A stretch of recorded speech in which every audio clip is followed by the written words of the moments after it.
Hello, my name is Nick and I'm from UKspace. Very pleased to be here Amanda, today please to check. present to the National Student Space Conference on the UK space sector, an overview of it and the opportunity that we have in front of us. Hopefully you'll find it interesting. So firstly, what is UKspace? Well, we are the trade association for the British space industry. And we've been working together with many companies and into government for over 30 years. What UKspace does is we represent the interests of industry into government and parliament, and also other national and international stakeholders, such as the European Space Agency. We will work alongside a number of parts of the UK government, as you can see listed on the slide there, and some other organisations like the Satellite Applications Catapult at Harwell and growing out across the country. We work with organisations like Ofcom for regulation in space and for frequency allocations, for example, in the telecommunications sector. And also, very importantly, with academia. I'm sure there's many of my academic colleagues here today, and we work very closely with them across many opportunities. As you can see on this slide, we have quite a few company members, it's 135 at the moment, and some of the bigger ones are shown here. Companies like ClydeSpace up in Glasgow, Airbus, who I'm sure you know, BA Systems as well, Inmarsat, one of the world's largest satellite operators based in London, Lockheed Martin, very large US defense and space company with UK operations too. OneWeb, I'm sure you've heard about OneWeb and their LEO constellation they're building. Really exciting things going on, and many other companies, as you can see here. So we also work with lots of small and medium-sized enterprises, which are really bringing some innovation into the sector. So that's who we are and who I represent. Now I'd like to tell you a little bit about the space economy and the opportunity in the UK and globally. Now there's a few significant numbers on here, and I'll try to explain quite quickly. But I wanted to give you a feeling for what it means economically in terms of growth for the country. So the market around the world for space is growing quite rapidly. It's around about 260 billion pounds per year in terms of the overall turnover of all the industries. And that's predicted to grow up to 400 over the next 9 years. The UK sector itself is worth about 15 billion at the moment. So as you can see, the space sector is growing quite fast. We're looking to grow our economy in space fast as well. These figures are from a UK Space Agency size and health study that's done every couple of years. Also, satellite services enable much wider industries like telecommunications and navigation, which support many other industries across the countries like transport and logistics, emergency services, many other sectors. So it has an impact on much wider around the economy. And the final point on this slide I'd like to make in this area is that sector productivity, how productive each person is working in the sector, is 3 times the national average. So each person generates £140,000 per year, which is very high. Also, space plays a really key role in our critical national infrastructure. It supports electricity networks, it supports transport systems and communication networks, even our financial transactions in the city, for example. And really important for defence, always has been, and security going forward. Studies in the government have looked at what it would mean if we lost access to satellite services. For example, with satellite navigation, GPS, for example, and Galileo. And they have resulted in the fact that if we lost satellite services, that would impact the economy £1 billion per day. And with all of this growth in the economy in the space sector, what we're really looking to do from a personal perspective is create more jobs. And so we have an ambition to create 30,000 new jobs. There's 42,000 in the sector at the moment. So another 30,000 jobs by 2030. So if you want to work in a exciting, fast-growing, innovative industry, then choose space. And then on my final slide, what I'd like to do is give you what I call an elevator pitch, a bit of information of what's going on around the country, really exciting things. I like to think about space as having 3 sort of perspectives, and they're on this slide here. So firstly, space is inspirational. I think, it really draws public awareness. We've had great missions like Tim Peake's visit to the International Space Station a few years ago. It draws in a lot of STEM benefits to school children and students. And there's quite a lot of initiative at the moment in the UK about turning the UK into what the government's calling a science superpower. And space will play a really important role in that. Space is strategic, and what I mean by that is it's a competitive world out there. Dual use, it can be used for both government and military purposes, but also for commercial purposes, I've outlined on the last slide. It also provides some soft power in terms of working closely with international partners on science missions and into the UN and other organizations. And in particular, very important at the moment, is the climate aspects. We have a big climate conference this year in Glasgow in November. All the world's relevant scientists and government policymakers will be in Glasgow to represent their nations and to look at how we ensure we get to net zero by 2050. So space plays a really important role in there in terms of monitoring climate variables and also supporting, for example, intelligent transport networks to reduce the impact of carbon impact on transport, for example, in aviation.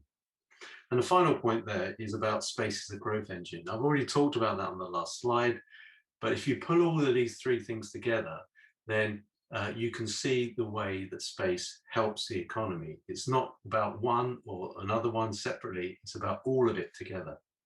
And some of the pictures on the right there are some of the really exciting things that are going on across the UK. Top picture there is the Mars rover, or Rosalind Franklin as it's been named.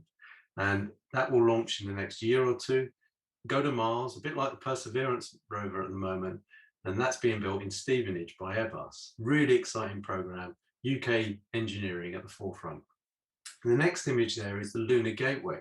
And we have engineers and scientists working on this program here in the UK. In Bristol and in Northern Ireland, Thales Alenia Space UK is building infrastructure in the Lunar Gateway. Again, first step to Moon and then on to Mars. How could that be more exciting? Next picture there is a Lockheed Martin UK launch vehicle.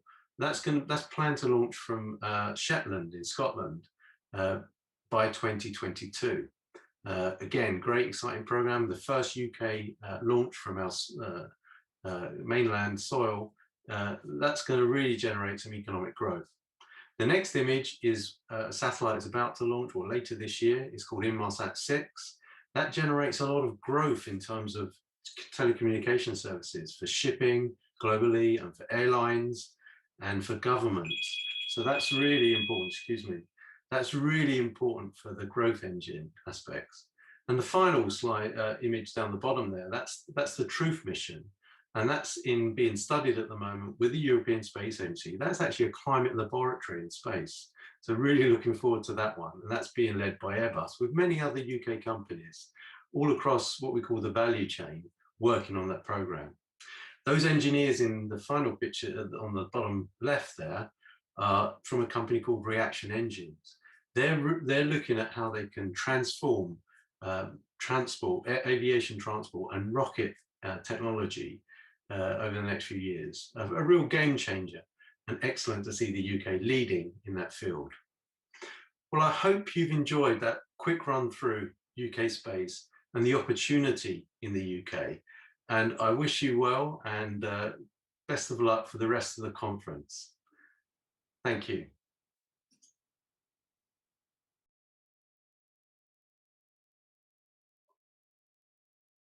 Okay, thank you very much, Nick. Now then, as Nick alluded to, we're at the beginning of a new space age, so it's incredibly important that the UK sets the right goals and formulates a strategy for the sector so that the country can properly take part in and shape the future of space usage.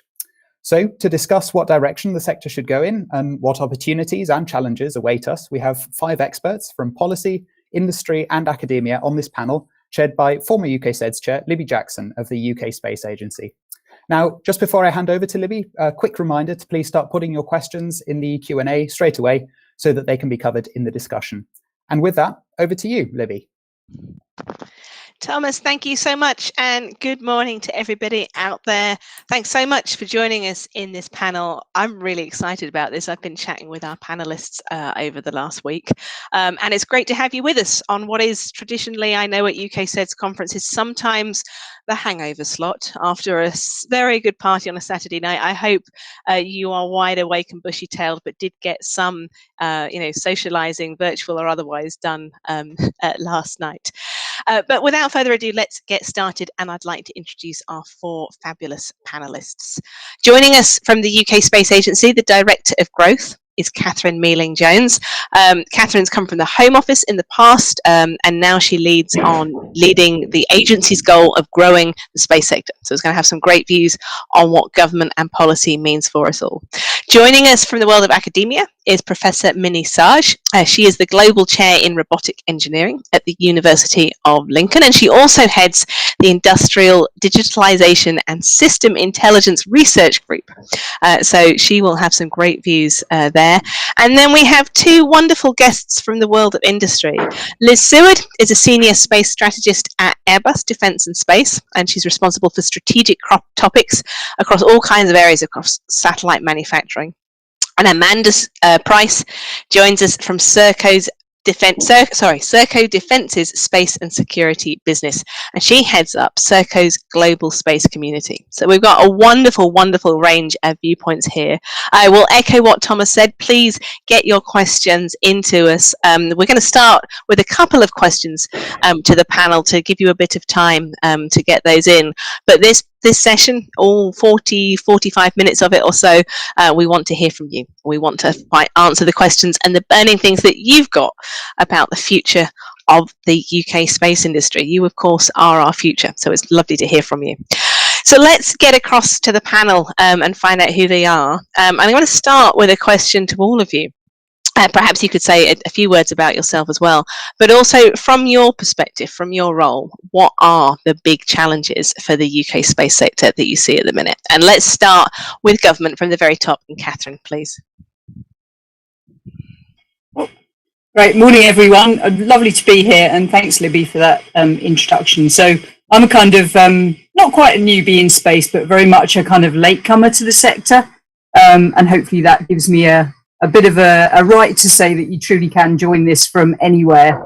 I'm going to sort of say opportunities, I think, and how things will look over the next few years. I think the sector will start to look really different.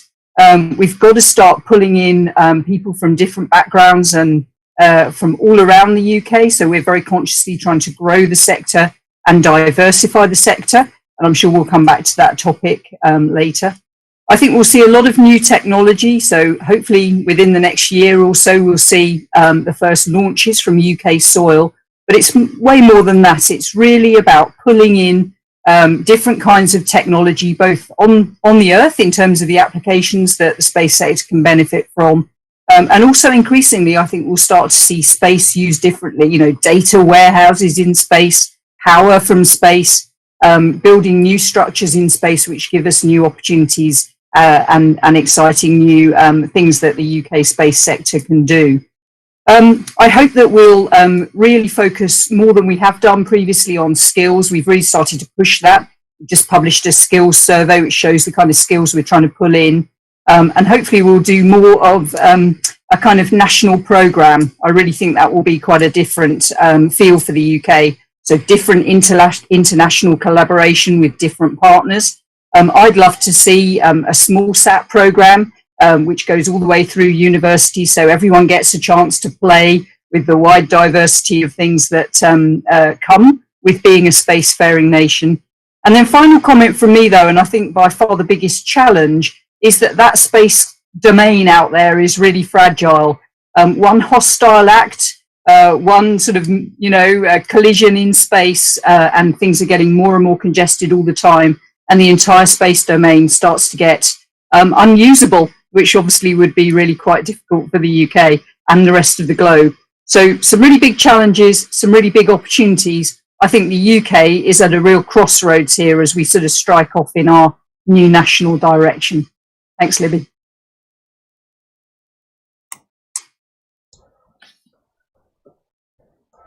I think you're on mute still, Libby. Thank you, Amanda. Right, I was just saying thanks, Catherine, for that, and what a future you've painted. And that last point, I'm yeah, this is a lot of food for thought there about how fragile it is. Minnie, what are your thoughts? What are your big challenges from where you sit? Thanks, Libby. Good morning, all of you. I fully echo what Catherine said. Coming from the academia, I do agree that the UK space sector has a very bright future.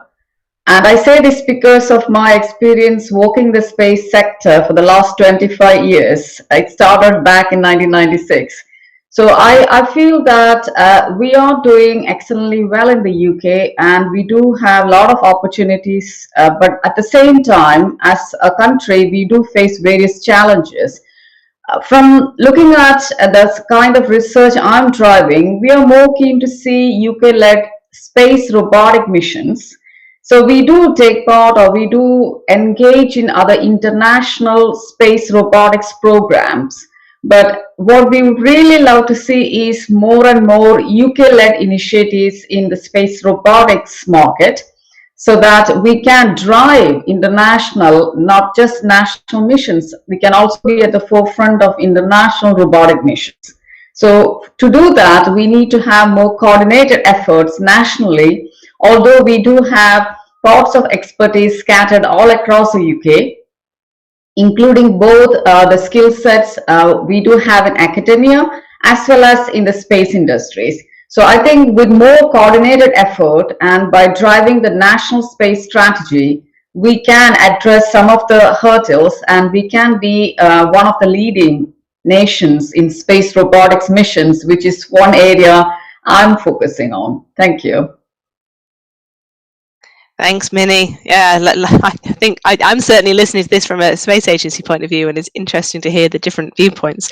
Let's turn to industry and see what the challenges are there. Liz, what's it look like from your point of view?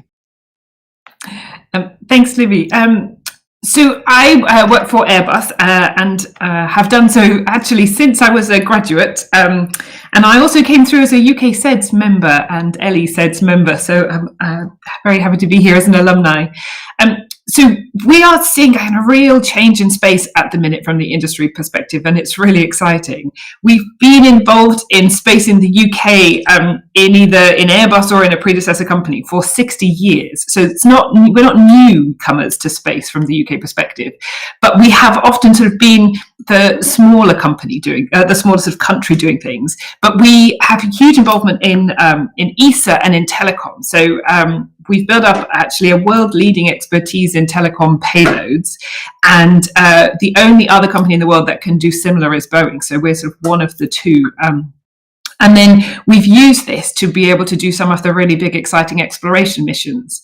So Solar Orbiter is on the way to the sun, and we're building biomass in the clean room. So there's some amazing things happening. What's really exciting now is that alongside that, we're seeing this explosion of small satellites and the small launchers. So the small satellite technology has been developing over the last sort of 10 years, but now you can do really great things with small satellites. And when the launcher programs come online, and especially the UK one, we will be able to get those into space much more easily. And it's going to enable a whole host of new companies and new products to develop. And where we as a big company can support this is in helping those new companies discover the world of space. As Catherine said, it's quite a protected environment. We've got to be careful in how we have this explosion, because we don't want to have a space debris catastrophe which will kind of destroy orbits for the future. At Airbus, we have the Bartolomeo platform on the International Space Station. And so we can help small companies or universities actually get experiments into space and help with all the red tape that used to be involved in getting there, going through the agencies. So commercial space is growing, and it is really exciting. And it means that people arriving into the industry now will be able to really get into space much faster than ever before. Thanks, Liz. It is an exciting time. Challenges abound, but goodness me, it really is exciting, I know. Finally, let's turn to Amanda. Amanda, welcome. And what are the challenges do you see in the future from your perspective?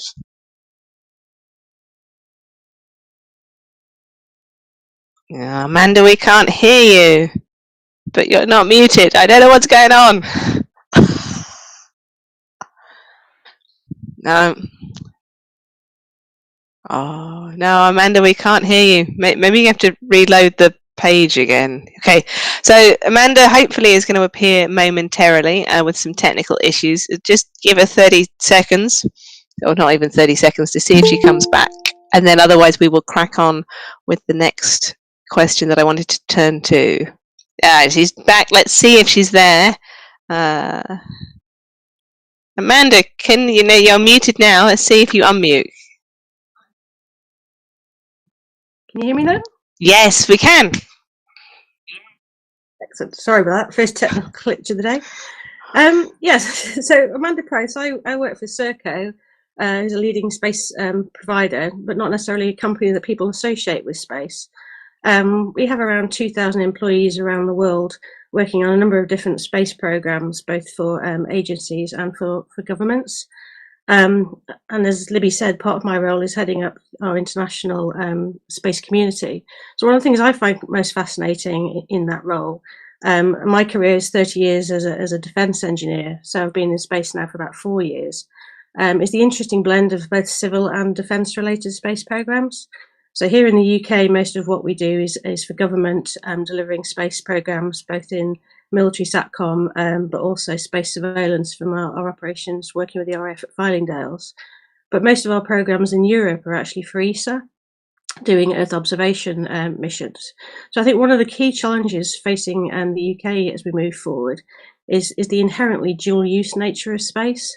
So sharing best practice between our programs in a civil world and in a defence world, but also that protection of space, thinking about the exploration in terms of what's out there, but also making sure that, God forbid, we don't do anything to trigger a Kessler effect.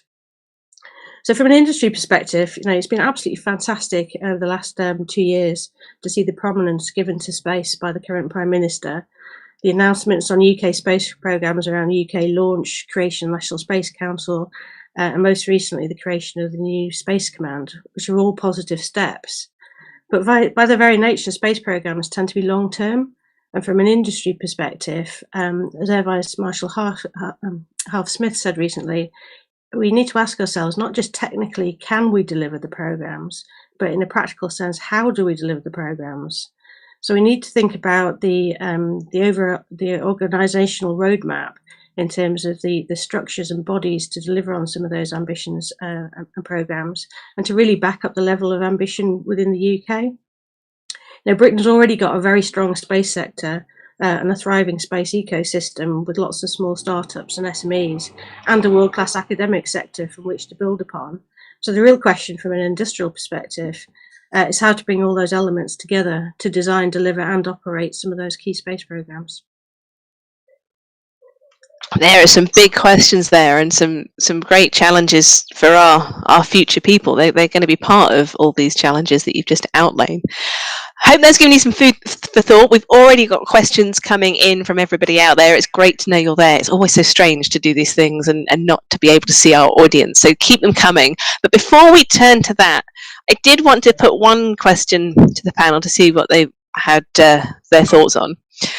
You may have noticed this is an all-female panel. This was not planned. We asked the organisers, was this your intention? Said, no, not at all. They just got the right people in for the job, which in my view is how it should be. But it says a lot, because if this was an all-male panel, the conferences I was organising 20 years ago would not have been remarkable at all. And perhaps this shouldn't be remarkable too. So I just wanted to ask the panel for their reflections, really, on what us sitting here all together says. What does it say about the future of the sector? And should we have made sure that this was a more gender balanced panel in its own way? So there's lots of questions there. Throw it to the panel, and anyone will say something. Liz. So it's really great to see, actually, and it's lovely to know that it happens because we're all at the top of our field. I sit on Women in Air and Space Europe, and so sort of getting women to those senior levels is something we really support. The thing I thought was quite funny, actually, is Libby, is your position, because what we often see to get a gender balanced panel is that the woman is invited to be the moderator, and so to get that balance often, it'd be lovely to have it in reverse, that we have the male moderator and then an all-female panel. So I hope they happen more often, and that it becomes not unusual, and that mixed panels also sort of are the norm. And it is great to be in the company of such amazing women. Thanks, Liz. Anyone else want to add anything on that? Catherine? Yeah, I agree with what Liz has said. I think it would be good if it was sort of unremarkable. I was trying to find that Ruth Bader Ginsburg quote about the female justices on the Supreme Court in the US, where she says, people ask me sometimes, when will there be enough women on the court? And my answer is, when there are 9. That said, I do think we need to keep in mind that inclusivity and diversity is, more than gender. And I think, what I'd love is panels which bring in people from all sorts of backgrounds. And just to reiterate the point I made earlier, we're only going to really grow this sector and develop this sector in the way that we'd like to by bringing in those diversity angles and all those different perspectives and ways of thinking and so on. So the strive for true diversity continues, I think. Well said. Minnie, yeah. Yeah, I would like to share my views. Although this is accidental, it is remarkable, and I do appreciate the diversity and also the equality and all this EDI parameters that the panel has taken into account. So that's great, and this really shows that there is a huge potential for females to work in the UK space industry and academia equally. So I would really encourage more girls to come forward to take up careers in space. That's my view. Thanks, Minnie. Amanda's been nodding along. Do you want to add anything, Amanda? Yeah, I mean, from my perspective, it's fantastic. As I said, I've got 30 years career in the defence sector. And out of habit, whenever I go into a meeting, I tend to do a head count. And it's rarely more than 10% women. So to get 100% women, I think for me is a first. but I think there are so many things out there. I mean, I take part in a Women in Defence programme, so I'm a mentor for a number of people in that sector, and as always, you get reverse mentoring from that. You know, I've been to events that Elizabeth has put together for the Women in Aerospace and Aviation. So my advice to anyone out there thinking about it is get involved in some of those networks. I mean, it doesn't matter what gender you are. They all offer coaching, mentoring, ideas, networks for enhancing your career. So the more you can get involved, the better. And this is my first involvement with UKspace, and I have to say, outstanding. You know, the quality of this conference and the way it's been organised is just amazing. So well done to all those involved. Here on that one. Just want to pick up and echo one comment you made on it's for all genders, and that's absolutely true, men as well as women, because you can't change the world with half the people, and we want everybody to come along on the journey to sort of increase all the diversity. So this is not something just for the women in the audience, it's for everybody. Yeah. Right, let's get stuck in. Thanks all to the panel for that. Let's get stuck into the questions that are coming, because they are coming thick and fast.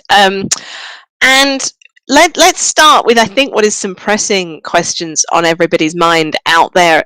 You know, we're talking to our future of the space sector, and so there are questions coming in. I'm going to try and group these together. So do you have any suggestions for someone trying to move into the space sector from a different sector? And related, are there particular professions or skills that will be in much higher demand in the space sector in the future? So let's talk about those for a bit. Minnie, you raised your hand. Let's kick off with you. Yes, I have been involved in outreach activities for schools regarding space careers. So from my experience, space is very much multidisciplinary, because we not only need engineers and scientists, we need computer experts or IT experts, we need mathematicians, physicists, chemists, we need all sort of skill sets in the space industry. So for someone who is interested to move from another industry to space industry, I'm very confident that there will be an opportunity based on your own skill sets. And this is all about knowing which area you want to specialize. And obviously, this is a multidisciplinary area. And within engineering, I can say that, you know, very much interdisciplinary as well. The space engineering is very much interdisciplinary as well. So there are opportunities, and we welcome people with those diverse experience to work with other space experts. Thank you. Thanks, Minnie. Yes, I thoroughly agree. Certainly engineering is going to be a huge need for engineers, and we can already see there are not enough, but it is very multidisciplinary, and so we do need almost everything. Law is becoming more and more key with the sort of rise of regulation, and how do we manage everything safely. The conversion course is one actually that's a very hot topic. The UK has recently published a skills survey, and one of its key findings is we must find out how to get people from other industries into space, because we need to grow the pool, not just move people around within the space sector. And so we will hopefully see a huge push with government backing on how can we do that. At the minute, there are a few places you can. Cranfield runs some courses and the Open University runs some courses. But I would say many skills are transferable. What the space industry is looking for is passion and enthusiasm. So if you work in a different industry, anything you can do to get involved, from coming to a conference just like this, to doing a course in your spare time, even just to reading and knowing some of the material, is enough to get you a foot in the door. And come to all these networking events, because if you know the people, then you'll find the job opportunities, and there's plenty of work for everybody. So yes, come. Now, anything from the rest of the panel, or should we move on? I leave it's hard to judge. I can't look you in the eyes. Catherine, Amanda. Let's go to Amanda next, and then to Catherine finally. Well, I'd echo what Liz just said. I mean, if you look at the number of space programs that are being thought about at the moment for the National Space Strategy, you know, all of them are big, complicated programs. And if we're going to do all of them over the next 15 years, then one of the key issues facing the UK is having enough what's known as suitably qualified and experienced personnel, SQEP. And that's a key question that Space Command and BASE are asking themselves at the moment, and actively thinking about how we potentially create some kind of national space academy. One already exists at Leicester, and if you haven't already been, then the Leicester Space Centre is amazing and runs some amazing courses. But taking it to that next level in terms of careers at all levels. So, yes, PhDs and some of the more technical courses, but also courses around actually operating space equipment. Spacecraft controllers, for example, are in massively short demand. So if you want a career in space, the good news is there's plenty of opportunity. So yeah, get involved. Thanks, Amanda. And Catherine, you had some thoughts. Yeah, just briefly, I mean, yes, we're going to need literally tens of thousands of people to join the sector from other sectors or from university or school or wherever people are coming from. It's genuinely for everyone. I mean, we're going to need more policymakers in government, more lawyers, more engineers. It's for everyone. I suppose just a couple of sort of additional remarks from me. One, look at the Space Careers website. There's an awful lot on there, and it gives you a bit of an insight into the kinds of jobs that are available. But from a space agency perspective, we've been for about the last 4 or 5 years now gradually building up our understanding about how to build what we call the space enterprise ecosystem and develop that. And universities are really at the heart of that. We're just in the middle of kind of completing a call that we've just done to expand the work that we do with the Catapult around 3 centres of excellence around the country, much more broadly. All of the devolved administrations are working on their space plans in terms of how they beef up their space sector in its fullest sense. So, tap into that in local areas through universities. There's an awful lot of kind of interaction with industry, interaction with sort of policy makers locally and so on, which means that people are actively looking about how to grow and develop their space enterprise ecosystem locally and how you can engage with that. So, variety of sources, but echo what others have said. It's really about networking and looking at the information sources so you can start to work out how to move in. But there is going to be a lot of opportunity. And from a government perspective, we really do see the space sector as one of the key sectors which will help us to rebuild the economy post-COVID. So an exciting time. That's a great transition into where I wanted to take us next. Thank you, Catherine, actually, because there's a couple of questions that have come through that are related. First of all, what we're really doing is what are we going to do next? So one question was, is economic benefit the only real deciding factor to consider when formulating a strategy? Or are there intangible benefits like national prestige just as important to consider? Yeah, so is it just about economics?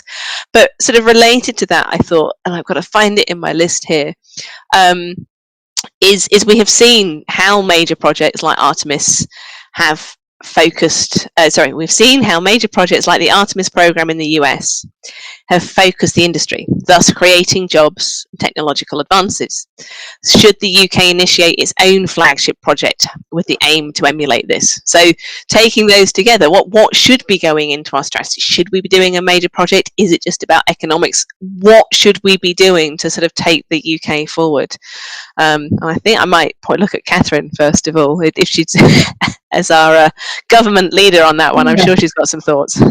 Thanks, Libby. Yeah, I mean, first of all, no, economic benefit's really important, but it's not the only driver.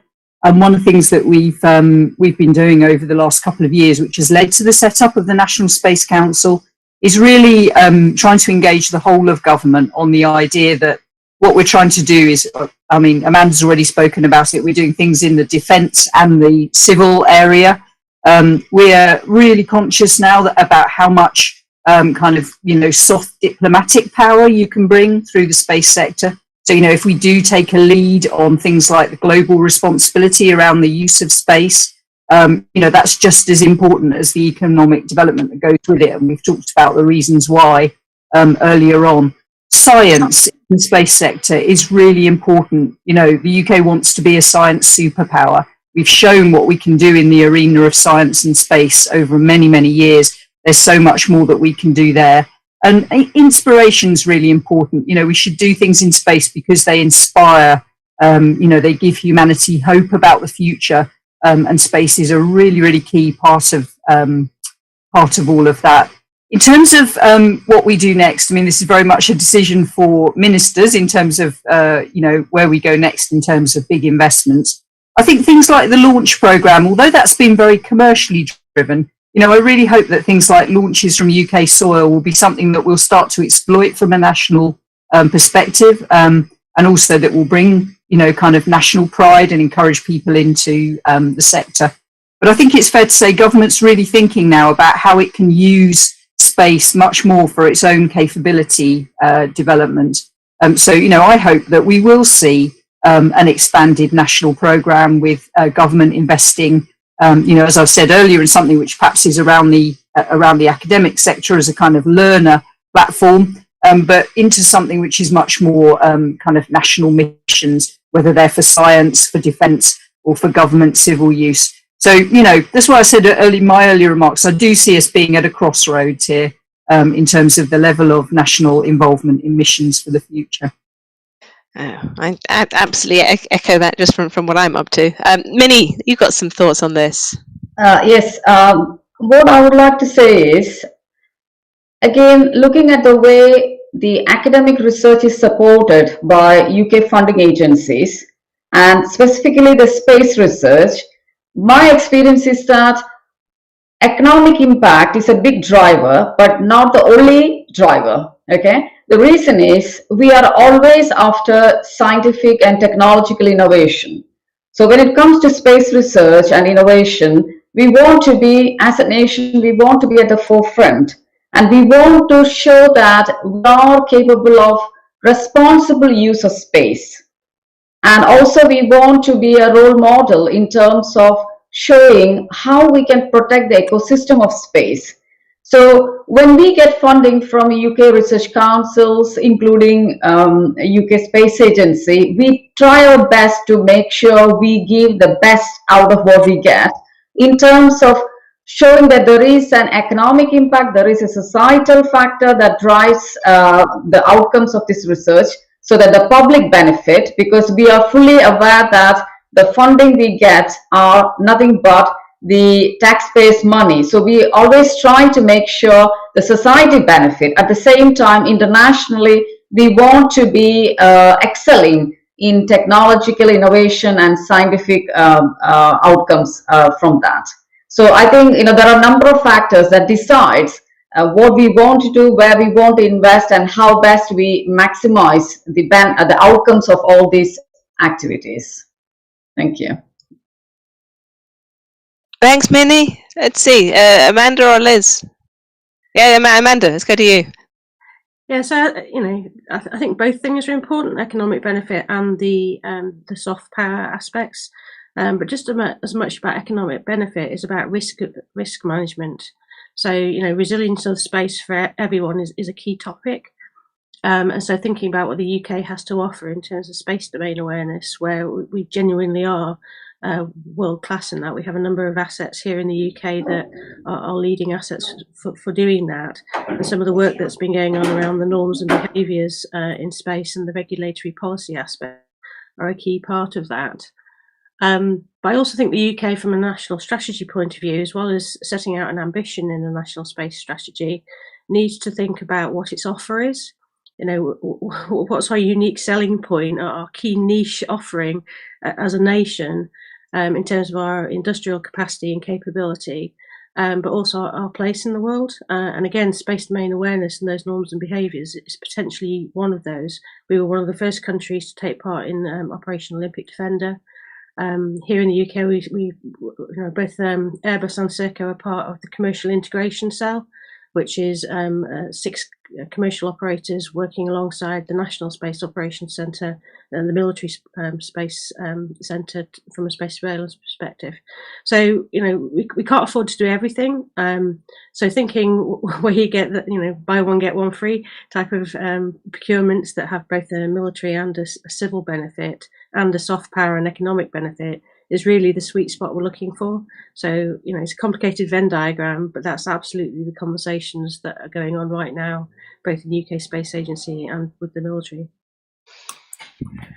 Complicated Venn diagram. Okay, Liz. Yes, I mean, I would echo so many of those points. The other word I would mention is critical national infrastructure. So space has been recognised as this, and there are some things that you just need to have ownership of as a country so that you can guarantee a service, and working out within space which ones we should do for that is going to be key. I mean, the Artemis program from the US, because we actually have a different UK Artemis program looking at Earth observation, but the US program is enormous, and something of that scale is not something we could do by ourselves as the UK, but it's something that we can join and create a partnership. But to do that, to be a good partner, we have to bring our own expertise. And so as Amanda was saying, what's our USP?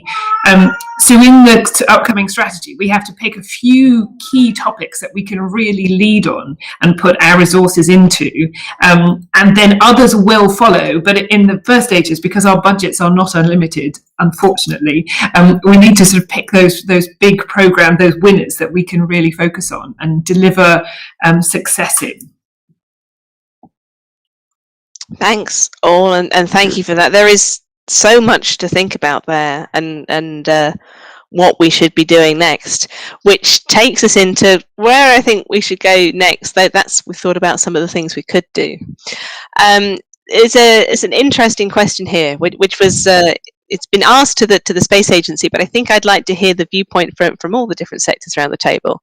In order to deliver all this exciting future and so on that we've got outlined, do you feel that the UK government is as joined up as it needs to be, especially with the changes to the policy and the regulation pillars that are happening? And for those of you that perhaps aren't following the press, I'll leave Catherine to perhaps lead off, and if you could just explain to people where this perhaps is coming from, and then respond to it, please. Shall I kick off then? And for the UK, I'll try and keep it brief. The UK Space Agency has been the lead for civil space for many years, and we were due to reform the civil space strategy. As we were doing that, it became very clear that we needed to start to take a different view and not see things as civil and defence, but see things as whole of government. So you got that view that we've been talking about, global influence and soft power, defence and security, and economic development and science.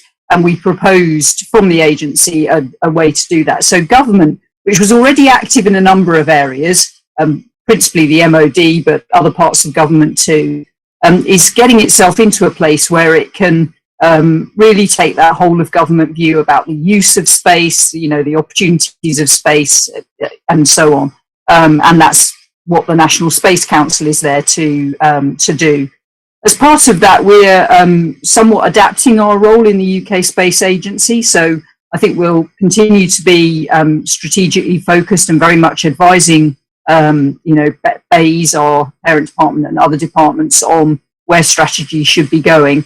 But I think it's rightly the domain of the big departments to really think about the big picture in terms of where the UK is going.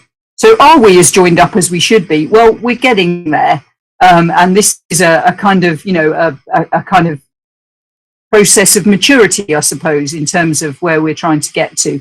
But I think we're making the right steps. And I think we'll also start to see much more join up on things like this sort of civil and military side of research and development, what we're trying to get from our international partnerships, both the European Space Agency, which has been a long-term partner, but as we've been talking about, a whole of government view into some of the UN bodies in terms of where the UK is going on responsible use of space and so on. So I think it's about filling a space that wasn't already filled in terms of where we're trying to get to. And the UK really trying to step up on investment, on how it's exerting its power, and how it's taking that holistic view. So that's I think where we're heading. Are we there yet? Not quite, but we're certainly making rapid strides. Thanks, Catherine. Let's see, Elizabeth, Liz. Yes, I mean, I would echo that it's definitely something that is improving. It isn't there yet. The National Space Council is a very welcome sort of creation, and there are others. So the National Space Advisory, no, the National Space Skills Advisory Panel, that one has too many initials, sorry, has been created to look at skills across the organisation. There's the Space Growth Partnership, which brings together industry, academia and government. And traditionally that has just been the civil side and the space agency. But in the last year and a half, the MOD have come into that. So it now has defence and civil being brought together. And there are some proposals within that for a National Space Skills Institute to bring together all of that skills learning and development, working with sort of existing organisations like the National Space Academy, sort of RAL Space, all these other people doing skills. The one that's missing that we're sort of pushing for is the space research coordination. As Minnie was talking about, there's lots of great things we're doing and there isn't anything that brings that together. And that would help give us a real focus on and feed into that strategy of what we're working on. So I think it's an excellent question. I think it's something that's definitely been recognised. There's a lot of things going on. And in a few years, hopefully it will all be running smoothly and be very joined up. But we're not there yet, but it's in progress. Thanks, Liz. Let's see, Amanda or Minnie, anything to add, or we can move on? If I may add one point, please. So I would like to comment on the civil space sector, because I don't work on the defense side, but within the civil space sector, particularly looking at the Space Growth Partnership that helps to bring together industry and academia, I want to comment on that point. So I would like to say that within the UK, there is a good or a strong partnership between different space industries and academic bodies. And this is really good. And at the same time, when we look at agencies, like say, for example, UK agency working with other UK research councils, we would like to see more joined up efforts in terms of driving the space research. So, for example, UKspace Agency works very closely with the European Space Agency, but we want to also see more national drive, particularly UKspace Agency working with Innovate UK to have larger space programs. Similarly, UKspace Agency working with other research councils like EPSRC to support more research in space technology or space engineering. So we want to see more combined or coordinated efforts from different research councils and UK Space Agency to support industry and academia work together for bigger national programs. Thank you. Thanks, Minnie. Amanda, anything to add? I mean, I'd strongly echo what Elizabeth said around, it hasn't been as joined up as it could be, but it's definitely getting there. So it's been really good to see the progress over the last year or so. One of the things, coming from defence into space, one of the things I really like about the space industry is it's much more agile. The conversations are much less formal and more practical, and everyone has a voice and they definitely use it. So I think we're kind of at a tipping point where there's an awful lot of new councils, bodies, committees, etc. being set up. So I wouldn't want to lose some of that agility in those. So not having too many of them and thinking about how to use them in a practical sense, I think is important. But also learning from other industries. We're quite a new industry in some ways, although, as Elizabeth said, Airbus have been around for 60 odd years, Serco have been involved 55 plus years. But Space Command in particular being set up right now in a whole new command to think about its culture, its operations, how industry work as part of that. The other government departments, I mean, it isn't just UK Space Agency, BASE and the Ministry of Defence. You've also got the Department for Transport with the Spaceflight Bill, Ofcom from a licensing spectrum point of view, even DEFRA. I mean, DEFRA is a massive consumer of space data. So now is a golden opportunity to set things up properly, but also let's keep it agile and flexible would be my preference. There you go. Some great views. I am keeping one close eye on the time. I have strict orders from the running people that we have to cross to Thomas for his closing remarks at 11:19 precisely. So to the panel, I would like to fit 2 more questions in if we can, but let's see. So I'm going to pick 2 together, which I think are important to touch on briefly, and then if we've got time, a closing quick question on one more. 2 questions that we've had, coming back to the talk about diversity and the future of the people that we've got out there. What strategies have you seen to implement cross-generational mentoring across all underrepresented groups, ethnicity, all genders, abilities, and so on? So what strategies are there to implement that real wide, diverse mentoring? And another question that I think followed up on our discussions and is an important one to ask is, what would your message be to mature students wanting to get into the sector? There are lots of openings seem to be targeted at 20-somethings, but I know from discussions this week and discussions through my life that there's much more to it than just the 20-year-olds. So here we are at the student conference, and I thought that would be a good question as well. So those 2 short is, let's see, we have short, and then maybe we'll get one more question in. Let's see. Minnie, over to you. I would like to address both these questions very briefly. I would like to say that when it comes to mature students, from again, coming from the academia, I think this is something, we always support. So there is absolutely no age bar for studying, okay? And I have supervised students who are older than me, and they have done PhDs with me, and they are now working in the space industry. So there are many, many successful stories about mature students stepping into this new avenue, doing their education after a break, or switching from industry to coming back to academia. So it is always this is something I strongly encourage people to consider. So there is absolutely no barriers in terms of age or gender. Okay. Now regarding cross-generational mentoring, again, this is something we are doing throughout, considering that we not only address youngsters, but we also look at more senior colleagues, who are interested in, or who have a passion for space, and who are interested in entering the space industry. So again, as an academic, I do provide mentoring support to all generations. So again, there are no limits. That's it. Thank you. Thanks, Catherine. Sorry, I'm talking to myself. Very quick comment on the mature students point. I would say this sector, many other sectors, but this sector we're talking about today changes all the time. So we're all having to adapt and learn all the time.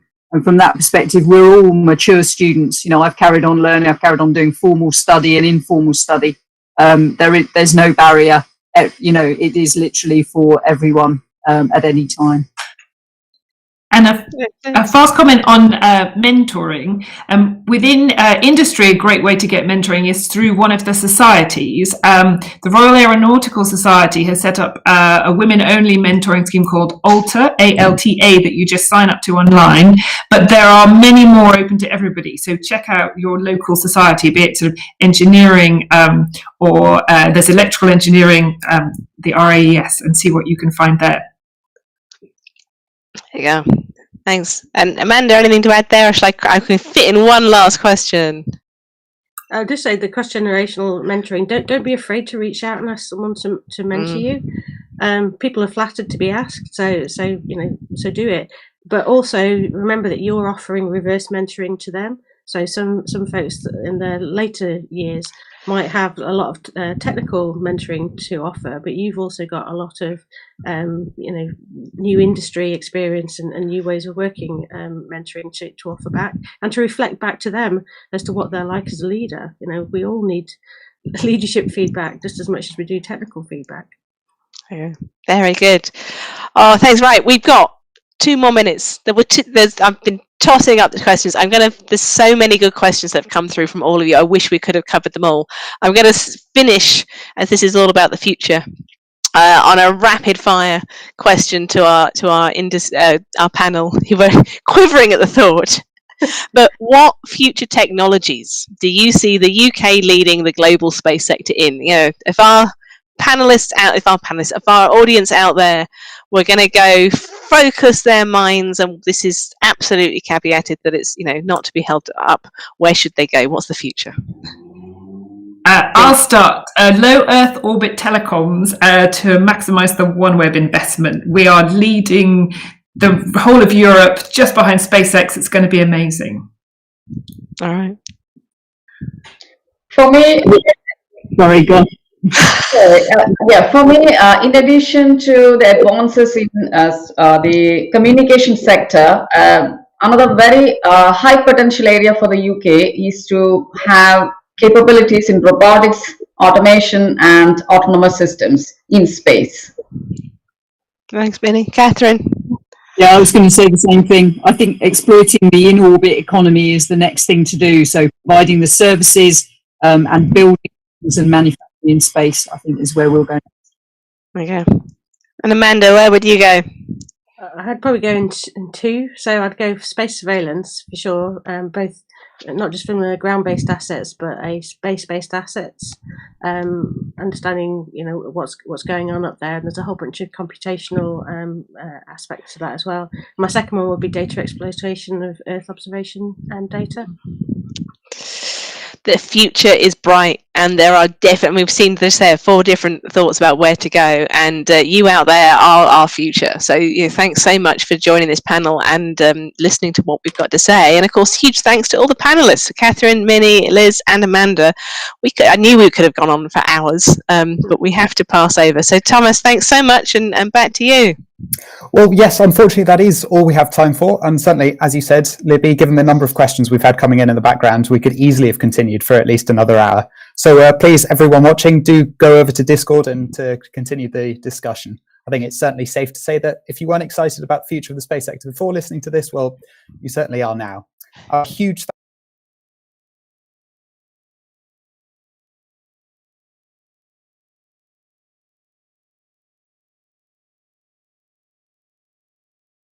speech by Professor Yuichi Tsuda, the project manager for the Hayabusa 2 asteroid sample collection mission from JAXA, the Japan Aerospace Exploration Agency.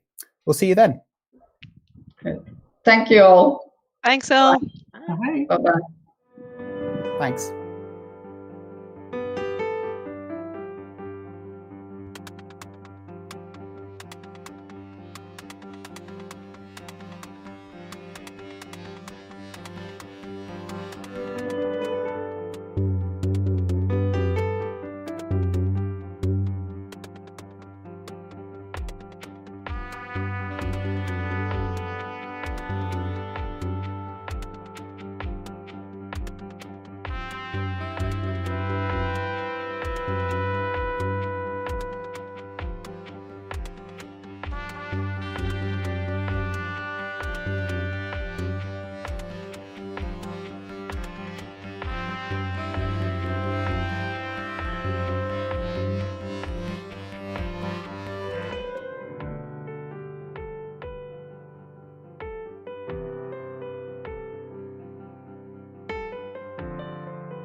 now we have EVONA, a space sector recruitment company, who will be running a workshop on entering the space sector. This workshop will be run by EVONA co-founders Tom Kelly and Jack Madley. They will be sharing their best tips on how to enter the sector and what you can do as a student or graduate to prepare for this. There will be a live Q&A throughout this session, so we encourage you to submit your questions using the Q&A function on the screen. Over to you guys. Thank you very much. First of all, thank you everybody who's joining remotely. This is really good. There's a really good opportunity where both Tom and myself, two of four co-founders of EVONA, set up the business in 2018. But I think Tom and myself, this is something that we're really passionate about. When we look back at our university days, our school days, the career advice wasn't anywhere near where it should be. And we're really keen now to kind of give something back and kind of impart some of the knowledge that we've gained from 10 years plus in the recruitment sector, and then specifically more recently with EVONA, just recruiting into the new space sector. So thank you for the opportunity, and I'll hand you over to Tom. Thanks, mate. Yeah, so welcome to this. We started the business mid-2018. Like we say, there's four of us. We started out in a car park in Bristol in a very small office, and we pretty much built the company up without any external investment to be 24 people at the moment. We've got a clear route to get to 50 and then to 100 people, and a lot of our growth really just mirrors what's happening in the sector. New space is incredible, and in terms of our customers, we place about 60% of people into the US, and then the other 40% is in weird and wonderful places.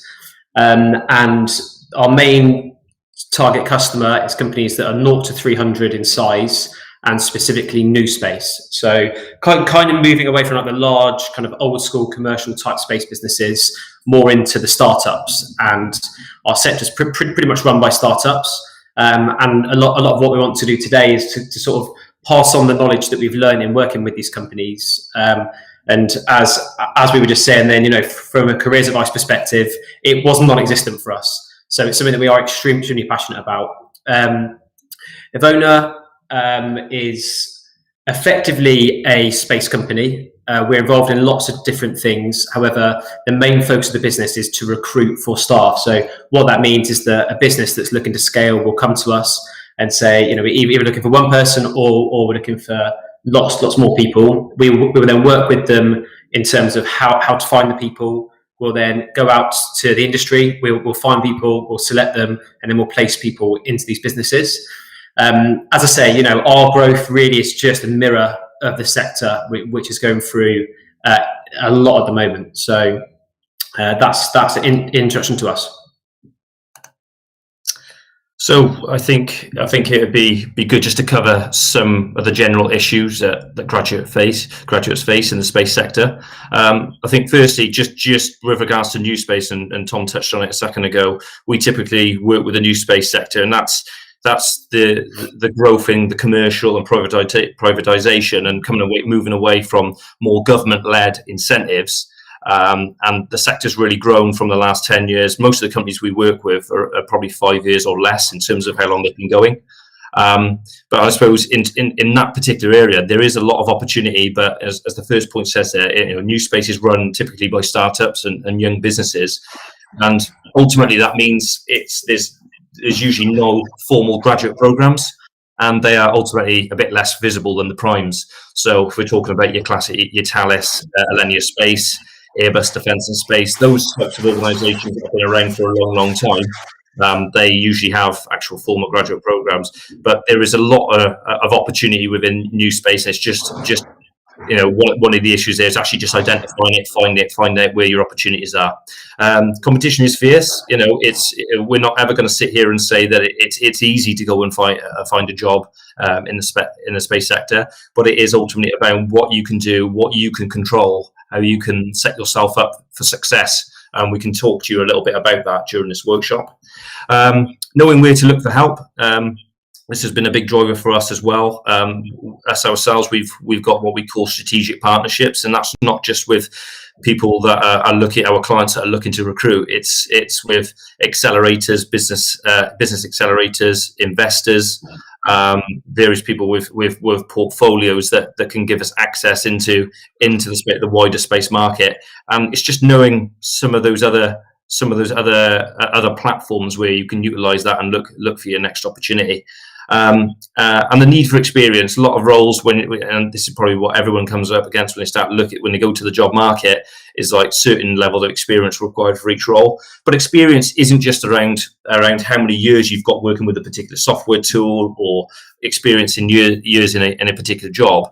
We're talking it's a lot broader than that. We can list experience in terms of competencies, personality, work ethic, so there's a lot of stuff that you can also bring to the table, like I said, to get your foot in the door. So there's some of the issues, but there's definitely some ways that we can negotiate that. Like I said, we aim to set yourself up to succeed. Yeah, so those are the issues, but there is some light at the end of the tunnel. The sector, as I mentioned, is going through insane amounts of growth. The reason for this is that there's quite a few different things that are happening which will kind of led to it. So just to give people a bit of an idea that aren't aware. So back in 2008, the first time there was a huge crash, the space industry was kind of put on a lot of people's maps. It was one of the only sectors which continued to really push forward when everything else pulled back. Fast forward 12 years to last year, and the same thing's happened. Lots of sectors have slowed down, but the space industry just really hasn't. And like I say, there are a number of reasons for this. I think a lot of it is driven by the US. With the new administration in place, the emphasis really is on looking after the planet. And if we want to properly study Earth, then the only way to do that effectively really is to study it from space. So what that drives is growth in terms of space businesses that are trying to build the satellites to put them into space, but then also an abundance of services once the satellites are actually in space. So across the board, the sector is going nuts, and we all thought that last year the investment would slow down, particularly in areas like launch vehicle and space infrastructure, because once you have a lot of different things in space, there's only so much space up there. Whereas the services that you can take from the satellites is pretty much open-ended, but we saw increases in investment literally across the board. 68% of UK space sector organisations expect growth within 3 years. So the UK space industry mirrors what's happening pretty much everywhere else on Earth. It's in a very healthy place, and it's difficult to think of another sector where almost 70% of the businesses are expecting growth, particularly in times like this. So it really is a good opportunity if people are considering a move into the space industry to really consider what it's about, really do some research, really understand it. Where's the investment flowing into? What areas are experiencing the most growth? And the main reason why we're here and why we exist is because there is a skill shortage. So whilst, if we're looking at an environment where where lots and lots of companies are looking to grow and there's less and less people with the right skills, of course, that's a perfect place to be where you're looking for a job. So what EVONA are looking to do is to really sort of change the message of the space industry, because even now, whenever I say to people that we recruit to the space industry, they're like, how the hell did you end up working in that? Isn't it just like astronauts? And we're like, no, it's really not. It's a very broad sector. It's literally huge. So we recruit for every single skill that you can imagine, everything across the board. So it's welcome to everybody. But that message does need to be changed, and it does need to become a bit more mainstream. So that's what a lot of what we're about as well. So how can we impart some of that knowledge in terms of actually getting your foot in the door in the space sector? I think when it comes to actually looking for a role, looking for a new opportunity, eventually if it's your first job opportunity, first job from graduating or from leaving school, you've got to look at it almost like a project, and you've got to set out your objectives, and you need to have a destination in mind. I think it's always good to have that goal, but I'll talk about it a little bit in a bit. But I don't think that should be too specific. I think sometimes if your end goal is too specific, there is a chance you could miss out on a golden opportunity along the way. So it's about keeping an open mind, but but also not straying too far from in terms of the overall objectives that you set yourself. So that's a good starting point. What part of the space sector would be of interest? Where do you honestly feel that you could add most value? Because that's ultimately what employers want to know. So have a good think, maybe do a SWOT analysis or similar to understand where you think your strengths lie, and set those objectives in place. Then it's talking to the right people. It's people like us, that are involved in actual day-to-day recruitment into the space sector. But it's also a case of reaching out to potentially, space sector SMEs who know particular parts of the market that you may be interested in. We've never been in a stronger position ever in history where the platforms that are available to us online can allow us to directly contact and network very easily. So you've got your social channels, which everybody knows about, but your professional channels, LinkedIn's a huge tool. So it's worth, as part of that setting of objectives, to understand who could be the right people to talk to in the marketplace, and start expanding your knowledge in terms of what possibilities are actually out there. The next thing, consider your brand and your direction. Again, this is huge. If you think about your social media platforms and how you come across to the wider world, and again on professional platforms like Twitter and LinkedIn. Twitter can be considered a professional platform because every business has that now, and key stakeholders within that use it. But it's, how does your personal brand come across? Is it professional? Does it actually show that you're interested in particular areas? If you're interested in Earth observation or data within Earth observation, for example, you can join LinkedIn groups. You can follow people that are SMEs in that particular area. And it's just about, right, okay, how am I visible? How can I give the best version of myself in a digital format on these platforms? So that's a big part. Network. I've already talked about it multiple times here, but like I said, there's so many different platforms out there at the moment, and there is an opportunity just to directly connect with people. We mentioned at the start of this chat that new space is massively growing. Tom's given you some stats there around how big the market is and how it's booming. But some of these new space companies, because they're fairly young and they may only be 10 or 20 people currently, they may not be that visible. So networking, you may have to do some digging to actually find out some of these opportunities. But the exciting thing is, if you can reach out, connect with key stakeholders there will be some opportunities that you will discover along the way. So keep building your professional networks, keep building on your brand, and nurture those relationships. It's an opportunity. If you find that somebody who is a space sector specialist in a particular area does talks and online events, whatever it is, make sure you're going, you're following those events. You can share information after that. A lot of this comes back to then when you do find yourself, discussing an opportunity, all that stuff. If you haven't got actual commercial experience, that type of interest, that desire and interest in the sector, you can actually relate to that in interview situations, etc. So it's a big part of it, and people do check out people's LinkedIn profiles as well as just CVs and resumes these days. There is a lot of wider stuff that goes into interviewing and shortlisting people for interviews. So that can be a real key thing to actually get you through the door. If someone looks at your profile and they can see that you really are motivated to go in and make a difference and add value to an organisation. And the big thing is, we put be resilient there, but it is a lot of this is around mindset. You do have to work hard to go and get your first opportunity when you don't have commercial experience. It is about all those previous steps, building up to a point where you can put yourself in line for multiple opportunities, and it will have to be the case that it is multiple. Don't be afraid of failure. Don't be afraid of if the first people you talk to they say they haven't got any opportunities for you, or you're not experienced enough. There is a level of resilience which is needed as you're approaching the market, and it is ultimately a numbers game. So if you could keep the positive mindset and you build on your personal and professional brand, the opportunities will come. And like we said before, don't let the inexperience bit prevent your application. I would give it a stab. If you only feel like you're 50 or 60% there in terms of a job advert, just apply. But think about where else you can add value within that job spec, or look at the organisation, do some research. How can you still add value and put that into the application?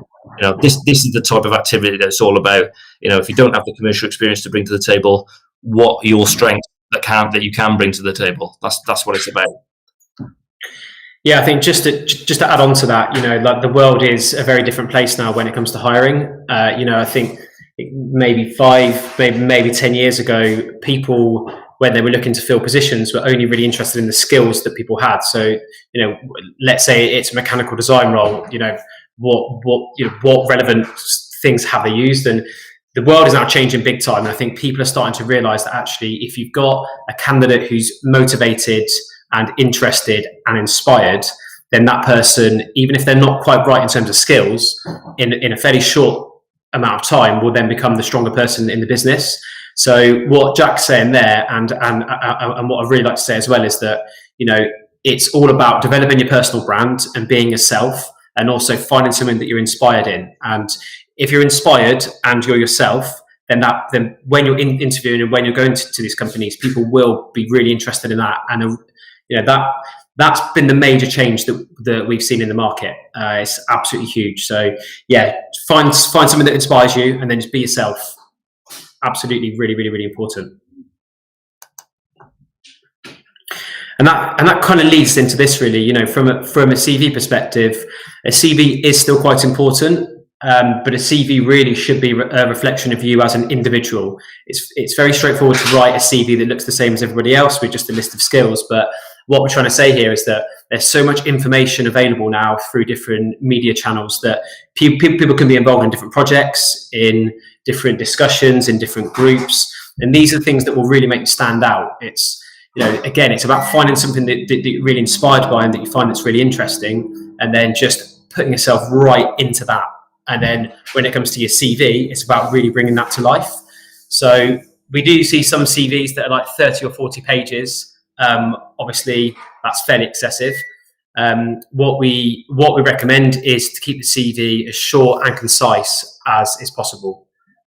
Really, really, really important. The CV should also be quite attention grabbing. So just put it in front of different people and say, look, does this catch your eye? And whether that's slightly different fonts or something along those lines, it needs to be something that can really stand out.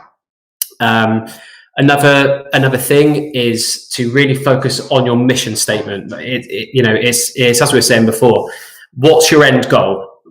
Where would you like to be? And I know it's very difficult to think of that, especially with some of the careers advice that can be around, where it's very difficult to know what job you really want to go into or where you really want to end up. But it's about thinking about you as a person. What do you enjoy? What makes you feel inspired? What's the sort of thing that when it's 6 a.m. and it's raining outside, you're going to be happy to wake up and just run into work? What are those things that you're looking for? And then with that, start to really form your mission statement. It's about, this is who I am as a person. This is what I enjoy doing the most. And this is the sort of role that I'm therefore looking for. And again, it's just using your personality. Right?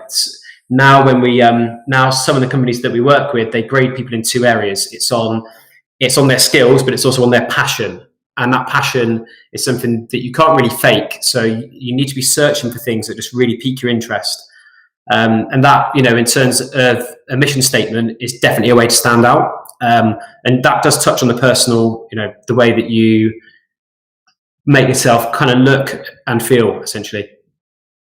The other thing as well is, and this is a massive thing in terms of the majority of feedback when we're involved in recruitment with any client, the main falling point for a candidate, either at shortlist of CV for interview stage or off the back of an interview, is that people that focused on what a collective did, or if they were part of something more than what their individual contribution is. Don't get me wrong, being part of a team that has achieved something great, whether it be a piece of project work at university or the first commercial project in your first role, working collaboratively is absolutely key. To be a team player, that you can be socially interactive, that is very important.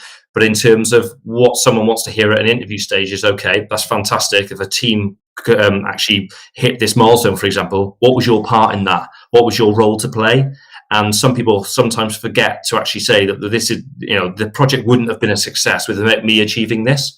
And quite often in a CV and an interview format, we can go on to interview shortly, but that is one of the main things to try and get across is, what was your input? Yes, you're part of a team and you can work in that way, but what was your input? What was your contribution to that? Yeah, exactly. And I think, in terms of the way that it should look and read, two pages, potentially 3 is what you want to be aiming for. Some people put together like a presentation and things like this. I think it's important to remember that when you are interviewing at a company, they're typically growing and therefore they are extremely busy. So if you are going to put in any additional media, just make sure that it's kind of snappy, it's short, it's relevant, and it's something that when somebody looks at, they're, as we were just saying, it's information about stuff that you have done as an individual. That is the most important thing, and it's being able to convey those examples of what you did, not only in terms of your CV, but when you're answering questions, once you're working with them, it's about what did you do? I think a good answer to a question about a piece of tech is what it is. A very good answer is what it is, where you used it, and what you think about it. And that really, those 3 steps there are one of the most important things that we see in terms of interviews, and people that do fail, they don't really talk about what they actually did.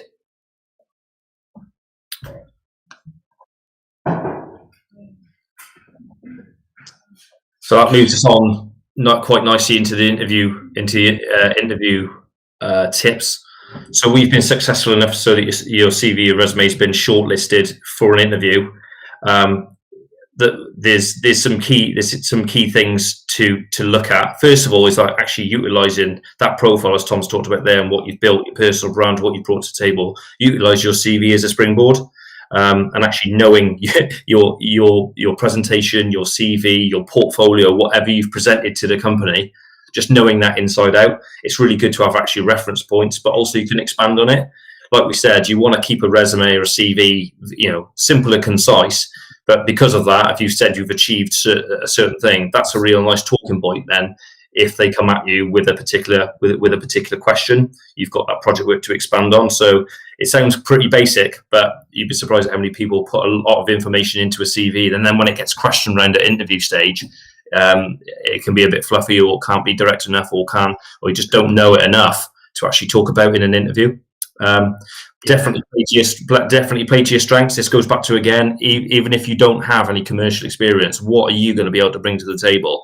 You can actually sit there and say, look, although I can be honest, I can be transparent, I don't have that particular experience in this area, but what you will get is someone with a high work ethic, someone who's sociable, can collaborate with the team, and has actually proven themselves by actually, the project work you may have done during your degree or whatever it may be. So that's going to be different for every individual, but it's up to you individually to actually think about, right, this is my profile, these are my strength areas, this is what's actually going to add value to this business. And if you can get that across in a clear way, the company will be impressed. That's exactly what they want to hear. Most interviews these days, rather than just asking if you've got a skill in this area or tell me how you would do this, a lot of it is competency based. And if you have competency-based questions or know of that type of interview technique, that's definitely worth looking into separately from this. They will ask about how we would approach a certain situation. How would you deal with this? If something wasn't going your way, but you felt strongly about how would you turn it around? How would you work with a team to get a project back on track where everyone is thinking differently? They're the type of questions that you will get thrown at interview stage. And it's key to be able to actually answer questions, as Tom said, in that way. Again, if you don't have the commercial experience, but then you can't bring that other stuff to the table, then it will be a very difficult time. But yeah, so just competency-based questions, just understanding that, and then playing to your strengths and actually utilising those. Absolutely, yeah. I think as well, just try to be yourself. It's okay to be nervous. Whenever you go into an interview, if you're not nervous, then there might be something that's a little bit wrong with you. Most people, they get there, their palms are sweaty, and do you know what? That is actually okay. And when you're interviewing with these people, just don't forget that people are looking to hire people. And if you do feel nervous, just say, "No, I'm really sorry, I'm really nervous. It's because I'm really excited about the job," and just make yourself feel at ease and feel comfortable. And the best way to deal with that is to be over prepared, in our opinion. I think it's one thing running through the job description and looking at the company, but we would always recommend to go that extra step. Look at blogs, look at the news section on their website. Crucially, have a look at the manager that will be interviewing you on LinkedIn. That's really, really, really important, because when you go through their LinkedIn, you might see some things that they're interested in that you're interested in. And when you build up this kind of common ground, it really shows that you're somebody that's thoughtful, somebody that cares. And if you go into the interview and say, "Oh, I noticed on your LinkedIn that 5 years ago you were working on this project," that's really, really interesting. For that person, it's like, wow, God, this person's really made a big effort here. And that level of research is something that will make you feel more comfortable when you're going into the interview. If you know a bit about the person that's going to be interviewing you, if you know about the business, if you know about the projects, if you know about awards they've won, if you know about investment that they've just had, all this information. And I'd even go as far as just to write it all down, maybe even make a bit of a pack or something along those lines, and then take it with you. And if you are nervous, there's nothing wrong with saying, "No, I've just got some information and some research here. If I could please refer to this, then that'd be great." And again, it's just kind of think about yourself and just try to make yourself as comfortable in that setting as possible. In terms of kind of core things that at interview stage, the sorts of businesses that we recruit for are interested in, it's things like collaboration, things like initiative, and the ability to keep a cool head. And I would say those three things, because startups are very fast paced and there's lots of different tasks. 1 minute you might be doing one thing, and then the next minute you have to go and do something else. And those three core areas are really, really, really, really, really important. And it's definitely something to start to think about in terms of when you're working on your projects at the moment, where they're doing stuff outside of university, and how you can really start to bring those kind of competencies to the table. Because when you're interviewing, those are what they're going to be looking for. And as we're trying to say, with those core abilities, the rest of the job can be trained. And this is the way that the world's going now. It's changing so much. So as we're saying, it's all about identify those core things. Try to be involved in as many projects as you can. Try to do it on an individual basis as well, and then try to really bring that to the forefront in terms of your experience about what you've done as a person. Research the interviewers and research the business to the nth degree, and just basically play to your strengths. That's all that you can do at the end of the day. Yeah, it's Tom's touched on a really good point there, because as you guys as students, as graduates, what we've talked about there is not to do with commercial experience. Like we said, one of the issues that people face is not having that commercial experience. But everything we've talked about there, you don't need commercial experience for. It's just about how you present yourself and your own personal mindset and ultimately preparation. Just being prepared for that situation. So it's really good when you look at it from that perspective, and should be a real big positive motivation for being successful in that interview. So we have a free guide that we put together from a few series that we've done before, and you guys can get a hold of this yourselves to keep. And it's a really good guide and kind of collection of different materials, different ways to do scholarships, different ways to network, different mentoring programs, different education programs, internships, webinars. It's kind of a one-stop shop, really. And our plan longer term as a business is to build a student platform which effectively is very rich information and kind of really builds on all of this, so people know where to go and people know how to get a job. This is kind of the first iteration of that. So we put quite a lot of work into it. It's really, really, really, really, really good. So we highly recommend having a look at that. And we'll send out the link after this. But yeah, really, really, really strong guide there.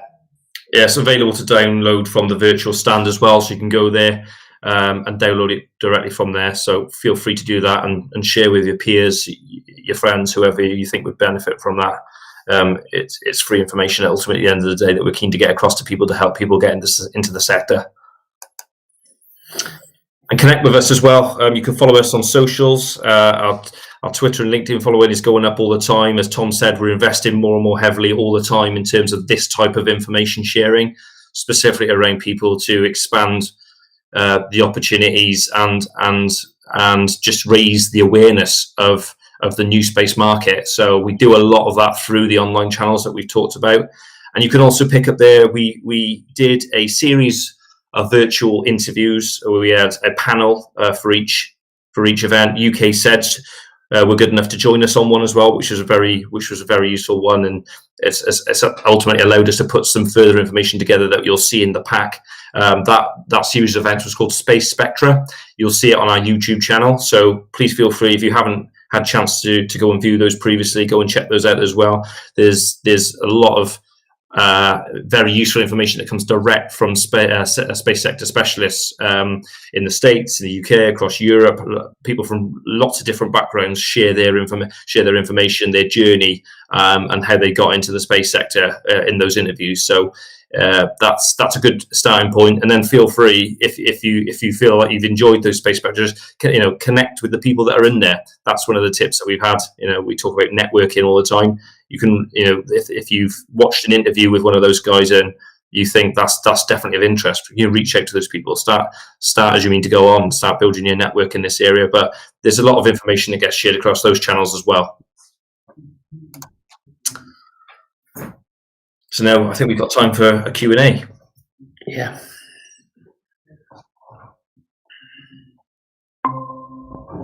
Okay, thank you for a great presentation, guys. That was really, really good. So we've got some questions coming in. We'll start with this one. In job interviews, a popular question is, where do you see yourself in so many years' time? What if you're not quite sure? Would you say it's better to be honest that you're still searching, or is it better to hide it and pretend you're not so enthusiastic about everything? That is a great question. That people do ask. It's difficult, isn't it? I think especially if you're entering a kind of startup environment, even ourselves as a business, we did not think we'd be where we are now, like 1 year ago. So things change a lot. So it is very difficult for you to accurately forecast. That being said, it's what I was trying to mention earlier. It's all about trying to find something that will inspire you. And, the minute that you find that, whether it's a piece of technology or what a company's doing, and you get that feeling of inspiration, that's something that you should really then kind of home in on. And, there is an ability at the moment for people to achieve a lot in a very short space of time. So wouldn't be afraid to really kind of reach for the stars on it, no pun intended, because there's so much opportunity. So I wouldn't force it. If you literally don't have a clue, say, look, I'm looking for a role here. Here's why I'm looking for it. Here's why I'm interested. In 5 years' time, I'm not sure. Maybe I'll have my own company and I would have sold it and I'll be on a beach somewhere retired. Maybe not. So it's difficult to force, but I think the best thing to do is to start with something that you are very interested in and that you do find that's inspirational, and then try to think about where that could go, rather than just trying to think, well, where might I be? Yeah, fantastic point. The company ultimately wants to hear something positive, and it's almost more of a question around who you are as an individual. So again, that's what you want to get across. You want to be saying something positive. Perhaps it's that that you want to be someone who's a leader in a particular field, or you are really a team player and you can go and build teams, and that's something that you just want to get to in the future. But they are ultimately looking for something positive and looking at a competency, a personal attribute. That's what they're trying to dig out within those particular questions. So it might not be specific in 5 years, but again, play to your strengths. What do you think you can bring to the table? What can you add? Where can you add value? Yeah, for sure. And I think don't be afraid to talk about personal objectives as well. It doesn't need to be work objectives. It could be that you want to pay off your student loan in 5 years. It could be that you want to buy your mum a house. It might there's lots of different points that you can bring up here from a personal perspective, which again, when you're interviewing, it's all about getting your personality across. And the more personable you are, the more likable you then become, and therefore the more likely you are to be considered for the job. So what I'd say as well is, don't feel like this needs to be, in 5 years, I want to be a manager of this department, and because nobody knows, right? But in 5 years, you might have an idea in terms of the sort of things that you might want to achieve yourself. So I'd maybe focus it around those, but don't feel that you have to answer the question exactly as it's asked, because you might not know. Yeah, that's a fantastic answer. Thank you very much. So we've also got a question here from Michael, who says, I'm 50 years old, around 15 years experience in product and project management, but just started a degree in astronomy and planetary science through the Open University. Would you recommend waiting until I've completed most of my degree before applying to roles in this sector, or would you suggest a different approach? So, first of all, very interesting experience, very, very, very relevant for the space industry. Lots of businesses now, as I mentioned, are launching satellites into space, but then crucially using that information to create products. So, Earth observation products might be monitoring the sea levels, might be monitoring the ice caps, and effectively that is data that's taken from a satellite. It's then turned into like a web type platform, and then it's sold as a product. So right place, right time from a skills perspective. I think in terms of the degree, it depends which part of the space industry you want to go into. We have a lot of instances where we're placing a candidate who might be doing a degree that's funded by their current company, and when they're looking for a job, they then want that funding to be kind of taken over. So it depends whether you're a full-time student or whether you're kind of doing it on a part-time basis and working as well. I think regardless, I wouldn't say that you would need to finish that degree before looking for a job in our sector. At least 50%, if not more, are people where we're transferring people with the right skills that don't have space experience into companies. And actually, companies in the space industry is very unique in that it does welcome different people from different backgrounds and really embraces that. So I would say, no, I wouldn't wait. If it's something that you're passionate about, we can tell you now that those particular skills are in very, very high demand. So I personally would say, provided that you can still commit to it and do the work that you need to do, then no, I wouldn't wait personally. As a minimum as well, it's always about building that network as well. You may connect with someone. It's almost not too late, but it's a bit trickier if you just wait exactly till when you've completed and you hit the job market and you haven't done all those objectives, that personal brand, that building that network beforehand. There's no harm whatsoever building your network right now. So then you can hit the ground running when your degree's finished. You just go into the map, and potentially you'll have created some connections there that will be hiring at that time. And it's, but if you haven't done that, if you haven't put yourself out there, you might miss out on those opportunities. So definitely be building the network as a minimum. Yeah, that's fantastic. We have a question here from Jake, who is wanting to know, is it worth getting experience before finishing university? If you can, yes. I think it shows that you haven't been just in the pub the whole time. Personally, that's something that some people will assume with some students, unfortunately, but that's just reality. So if you've shown that you've gone above and beyond, and you've done your studies, it's great if you get a solid degree behind you, but it's like, what else have you done? And that really shows that you're committed. Again, you're driven. That work ethic, that just goes a long, long way. Even if it's a few hours a week, I think it's important to do if you get the opportunity. Yeah. I think something that's really stood out for us when we're recruiting into the US is that a lot of the students there have better kind of access to different programs. And when you look at a student's CV, initially you think it's somebody with loads of experience because they've been involved in different projects.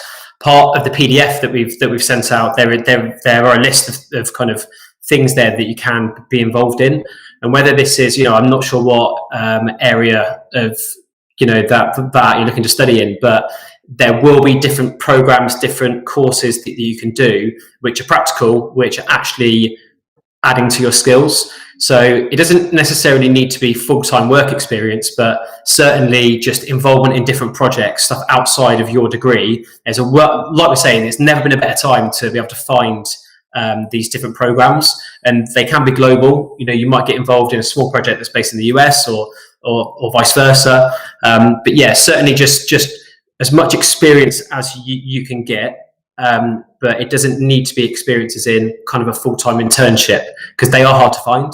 Yeah. So there are different ways that you can gain that. Yeah, absolutely. We have a question here along similar lines from Paul, who says, in terms of internships and year in industry opportunities, obviously the sector has been heavily affected by the pandemic. What, if any, advice do you have for students looking to get their foot in the door in terms of these kind of positions? So we've hired a intern. Well, she's actually on like a placement year with us ourselves, from a marketing perspective, and it's a very good question, because I think in the end we actually found her because we knew that we were looking for an intern.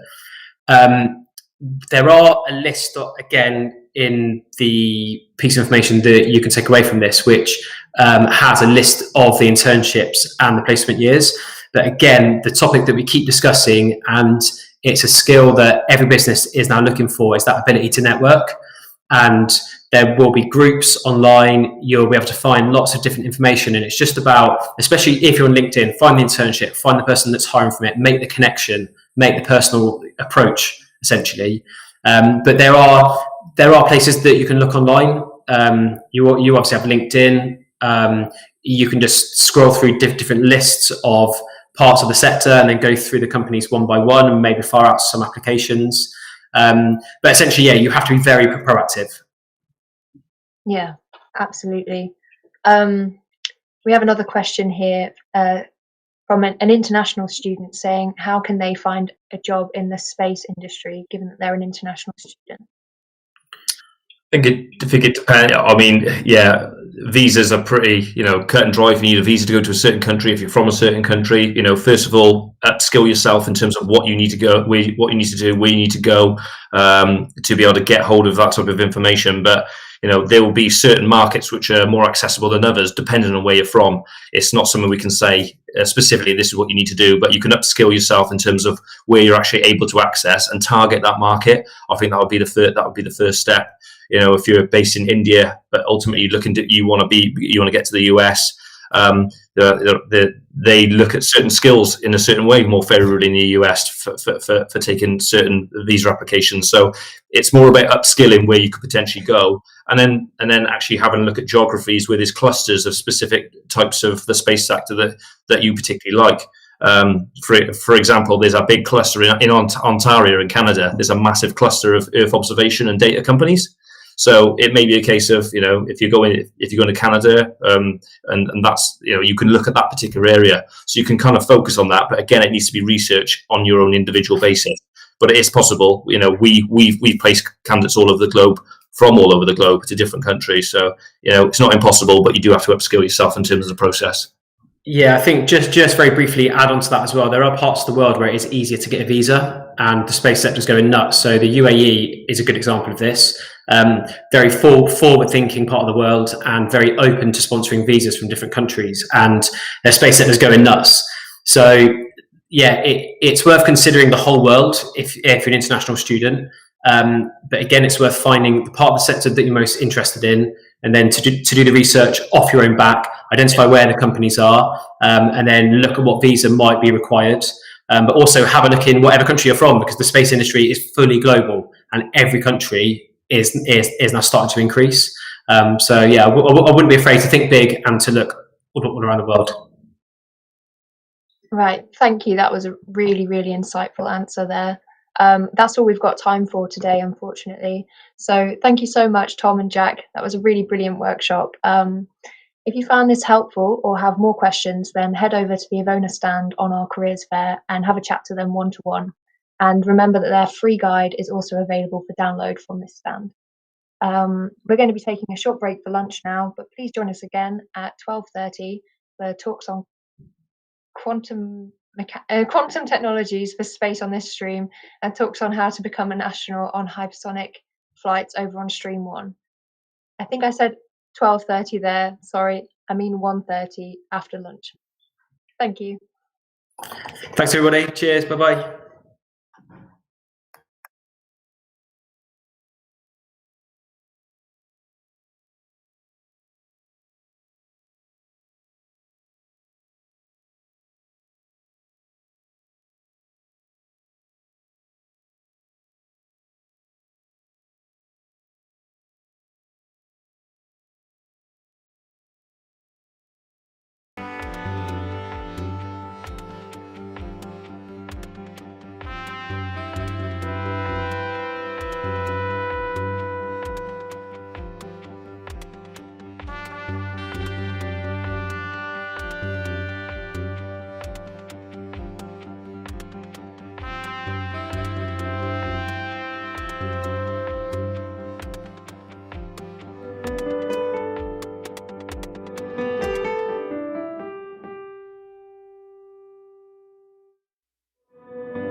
Welcome back, everyone. Quantum technology is an area of great interest within the space sector, and we'll now hear from UK Quantum Technology Hub Sensors and Timings about future possibilities and PhD opportunities.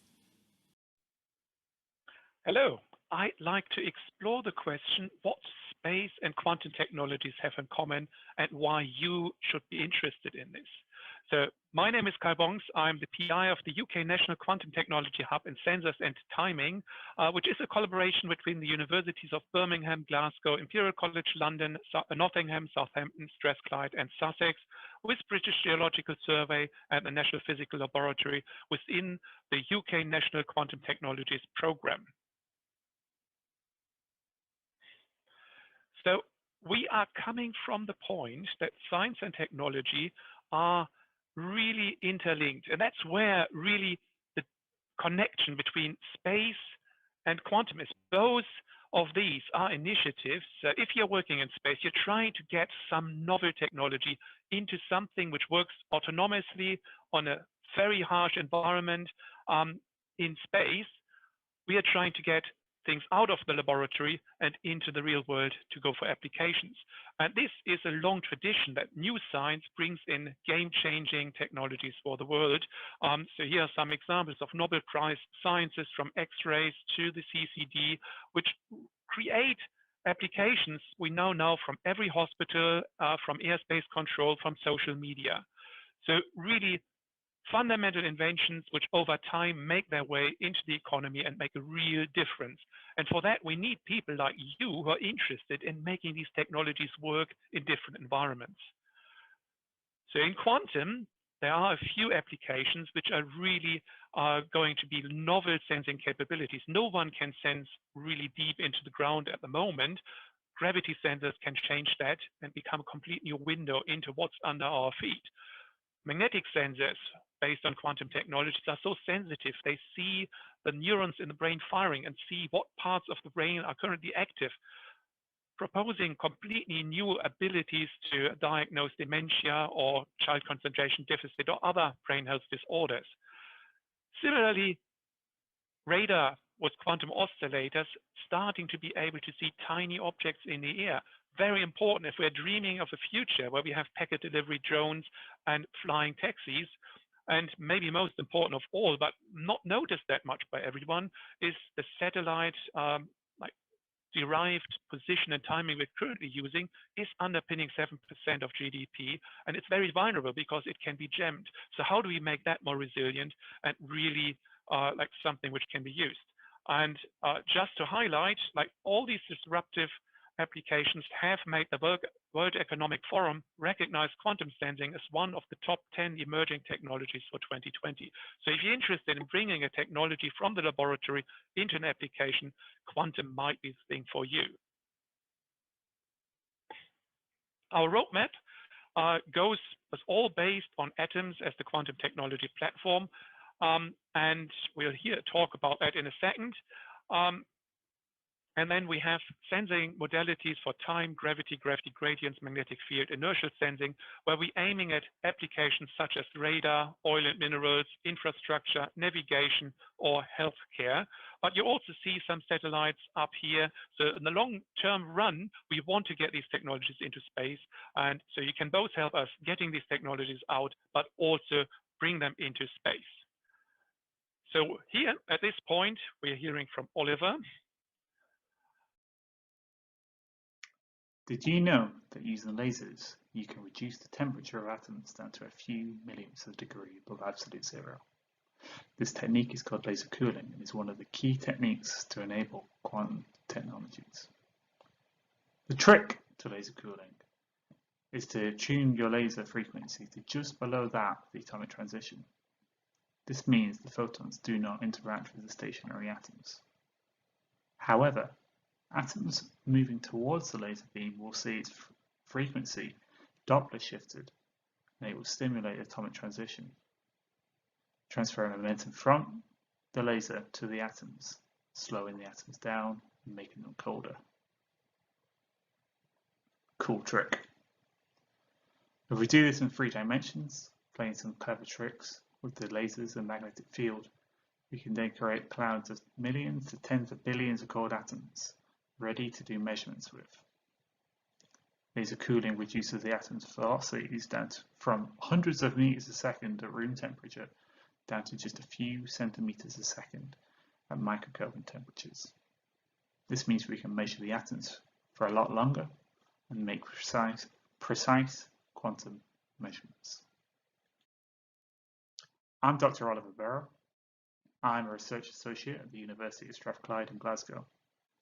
I'm part of the collaboration for the UK Quantum Technology Hub for Sensors and Timing, where we make quantum devices such as atomic magnetometers, atomic interferometers, atomic clocks, measuring magnetic fields, forces and time. What attracted me to work in the hub was, well, I was doing a PhD and I was developing what's called an atom interferometer, a very precise device for measuring forces. Now, we were developing the atom interferometer for fundamental physics reasons. We were interested in the dark contents of the vacuum and trying to determine if we could use these precise quantum devices to answer big questions like what is dark energy, what is dark matter. But the one thing I learned during my PhD was I might have gone into it to answer these big questions, but what I enjoyed the most about it was my time in the lab. I really enjoyed doing the lab work. I liked working with my hands. I liked seeing the science work and the problem solving associated with building a piece of apparatus. So enjoying that so much, I wanted to pursue a research career after my PhD. I could do lots of nice hands-on lab work, working with the hardware. That's what attracted me to work with the Quantum Hub Group. So one of the big challenges we face in the Quantum Hub is this. We have these quantum sensors that measure things really precisely, often better than classical instruments, and often enabled by laser cooling atoms. The problem is that the apparatus needed to laser cool these atoms traditionally has been rather large, taking up most of the lab. Here's a photograph of our atomic clock at the University of Strathclyde from a few years ago. It's a very precise instrument, and its technology measuring time very precisely has many applications. For example, one application could be improving the clocks on the GPS satellites. Improving the timing of the clocks could improve the sensitivity of the GPS measurements we make up here on Earth, which would have a huge impact all across society if we were to achieve this. However, putting a room-sized piece of equipment into space is not very practical. We need to reduce these devices in size and complexity and make them more robust so we can take them out of the lab and into the real world.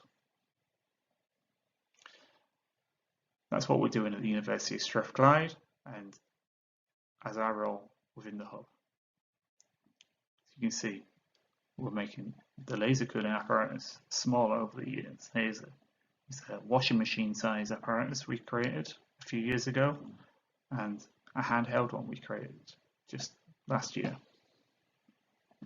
The key to be able to do this, reducing their size, is developing good compact components that simplify the apparatus and reduce its size, weight and power. This is what my research is on. I create compact components for laser cooling so that we can make compact cold atom sources and take this precise quantum technology out of the lab and into the real world. Ultimately, I would like to see a cold atom source that you can buy, much like you can currently go to a company now and buy a laser off the shelf and ready to go for whatever application you want to use it for. I really want to emphasize here that what we are doing here is making the apparatus smaller. So what are the components we need to laser cool? We need lasers, which we are working on with the University of Glasgow, developing compact DFB lasers with integrated frequency stabilization, which will deliver all of the capability of our tabletop lab-based lasers in a package the size of a matchbox. We need magnets, and we've been working with the University of Nottingham who designed optimized coils for low power consumption. Very important if we want to take the equipment out of the lab into the real world and run it on batteries. Then there are the optics and the vacuum. These are things I worked on closely myself, and I'm going to talk about in a bit more detail over the next few slides, as well as bringing all of these components together into a compact cold atom source. Optics are required to deliver the laser beams for the laser cooling, and if we're doing it in 3D, we need to push on the atoms in all 3 dimensions. The most obvious way to do this would be to get 6 laser beams, 3 pairs of counter-propagating laser beams, and arrange them orthogonally like this. You can see how this pushes on the atoms in all 3 dimensions. But actually, we can reduce the number of laser beams needed here from this 6 down to 4, which is into this tetrahedral pattern, which still pushes on the atoms in all directions. That would simplify the optics, but actually we can take this a step further with an invention that was made at the University of Strathclyde, which is this diffraction grating optic. We shine a single laser beam onto it and it diffracts up the optical geometry, this tetrahedral optical geometry we require for laser cooling, reducing the number of laser beams required to just 1 and this planar optic, making things a lot simpler and a lot more robust. We've worked on developing these gratings with companies such as Kelvin Nanotechnology and Squared Lasers and even the European Space Agency. And we've got it to the stage that now it is a commercial product, which is an output of the work we've done associated with the hub. Vacuum, again, is another really important component for the laser cooling. The reason why is that when you're laser cooling, it takes tens of thousands of photons to transfer enough momentum to reduce the temperature of the atoms from room temperature down to absolute 0. In this time, you don't want other gas molecules colliding with your atoms, thermalizing them, preventing you from cooling it. So you must do this in a vacuum to prevent these collisions. And typically, historically, vacuum chambers might have looked a bit like this. Lots of big bulky steel, very hard to move around. But again, working with industry, this time TMD Technologies, we've developed this handheld vacuum chamber you can see here, which we can laser cool in. And even better, that we've integrated a diffraction grating optic, so it's all ready to laser cooling. So using that vacuum chamber with the integrated optics, we were able to create this cold atom source, which was portable enough to take the demonstrations. We were able to take it for the 500 miles from Glasgow to London for an exhibition. And this demonstrates that we can take the technologies required for laser cooling out of the lab and into the real world. I'm very excited about this, and I'm very excited about in the future turning this into a cold atom source for a quantum sensor. I hope you found this useful. I've put the contact details for positions at Strathclyde here, and thank you for listening. Gravity gradients, as an example, which we base on the underpinning technologies we've just heard of, is really about seeing what's under our feet. People say 1 meter under the streets of London is less known than Antarctica, and we want to change that. And it has applications from drainage tunnels to sinkholes, animal burrows, leakage from canals, mine shafts. Here's an image of like mine shafts in a quite rural area. But like UK is very dense with mine shafts, and they really hinder things like railway deployment for HS2 or others which can't run over old mine shafts. One has to remedy these things. And this is a collaboration between physics, civil engineering, geophysics, and industry. So really every discipline is required to bring these quantum sensors into fruition. So we're doing things which are tiny, like MEMS-based gravimeters. This is some work we're doing in Glasgow to create a small, very sensitive gravity sensor. And this is what we're doing in Birmingham about using cold atom technology to build like these, this time man-sized instruments, taking them out into the real world environment, but also putting them on drones, packaging them small, and eventually, like on this journey, we are wanting to get them into space. Also, if you're more interested in computer sciences, machine learning is important because these sensors give out some readings of gravity, which is not meaningful to the end user. We need, like if there's a builder in the street, he doesn't want to know like what the gravity value is. They want to know where is the tunnel. And this is an experiment running a gravity sensor over a parking lot where there's the tunnel buried. And here you can see the gravity signatures from the tunnel. But with some machine learning, we can essentially say, okay, the tunnel is like with high probability in this position, has this size, and it's at this depth. So that's the information to generate out of this data.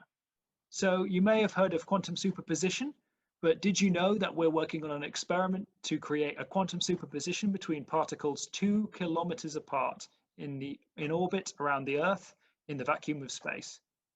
My name is Jonathan Winch, and I'm a research fellow for the QT Hub at the University of Birmingham. My name is Samuel Lelouch. I'm research fellow at the University of Birmingham, working on theory and modeling. So most quantum technologies rely on cold atoms. By cold, we mean a few microkelvin here. And these temperatures are achieved by applying controlled laser beams onto the atoms. In a way, we realize optical traps for the atoms and cool them inside.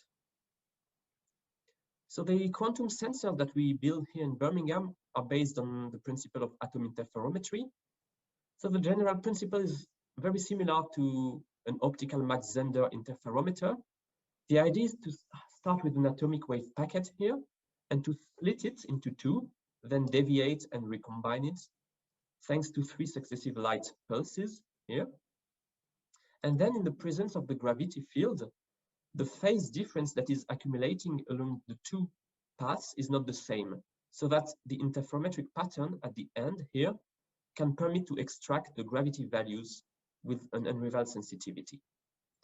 This sensitivity can be shown to be proportional to the area of the interferometer here, and thus can be increased by either increasing the total interrogation time or increasing the momentum separation between the two paths. So why do we want to send an atom interferometer into space?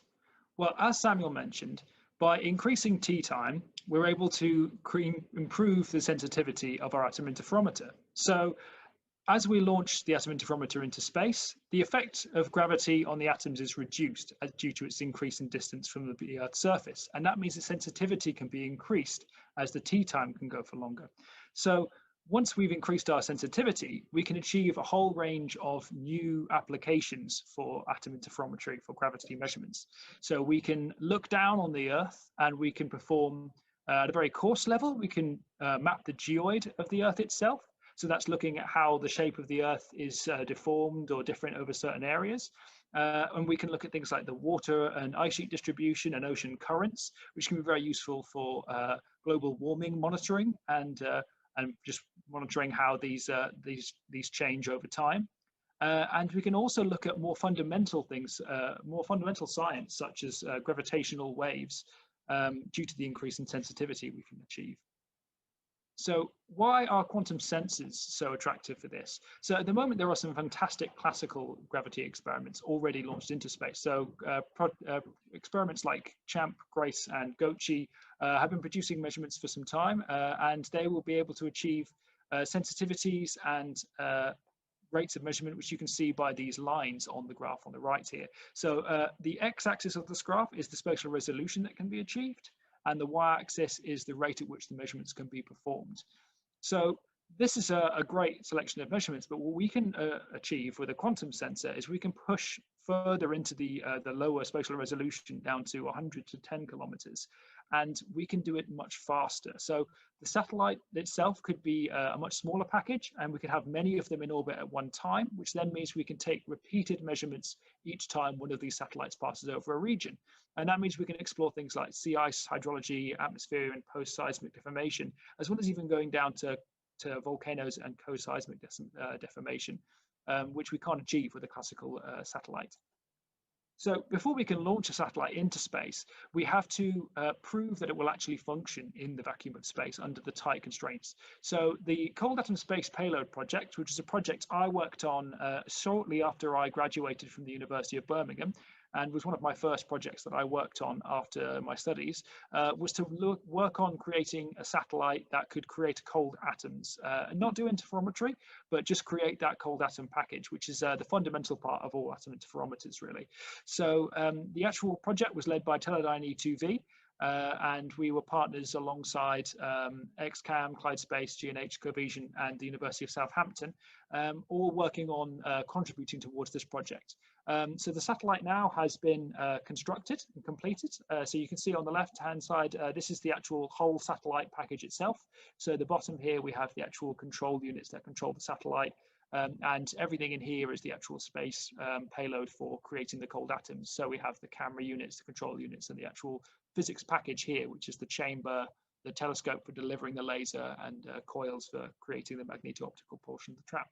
So this project is just one example of one of the many space projects that we have worked on and will be working on in the future. And often we'll have PhD students and even summer students that will contribute and work towards these projects. And we certainly see a lot of student influence in the work that we do with external partners as well as our own projects. Atom interferometry can also be a very useful tool for probing fundamental physics. So indeed, as it's about measuring the phase difference between two coherent trajectories, it can be very sensitive to small distortion of space-time, and then can be used to probe these distortions. So as a result, it can be a very promising technique for detecting dark matter or gravitational waves, which were detected for the first time by the Virgo detector, which is pictured there. And it can also be used for testing fundamental constant and equivalence principle and for general metrology purposes. Of course, if we want to achieve this, we need a very high sensitivity. And a way to do this is to increase the momentum separation between the two arms of the interferometer.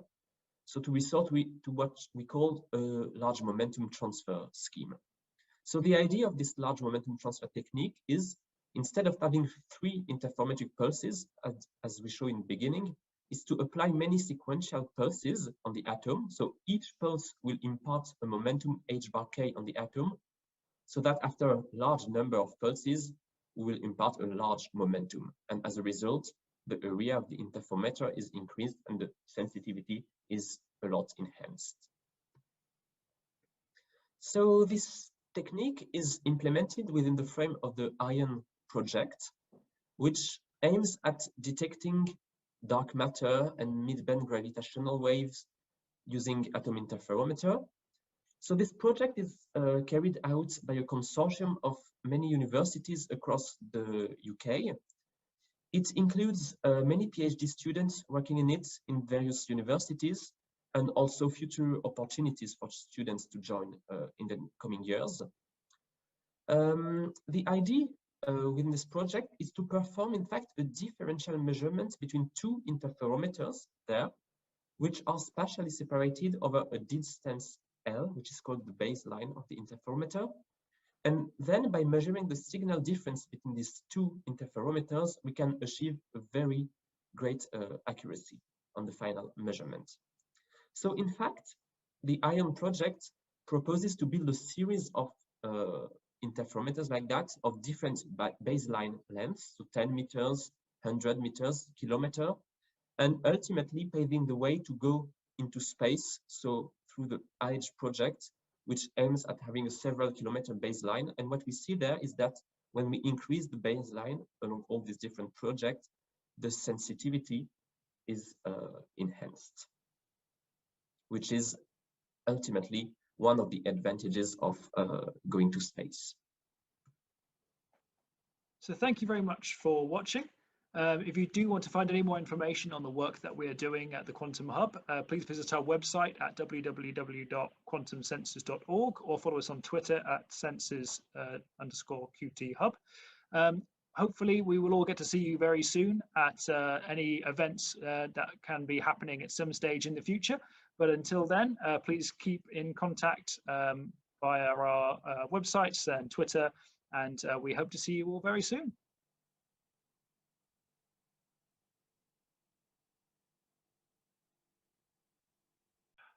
Another application is timing, like really the timing for radar, seeing the drones which might deliver our packets in streets and make them safe. And here it's really like a brilliant example of looking at what is good enough to drive things forward, really the engineering bits of getting technology out.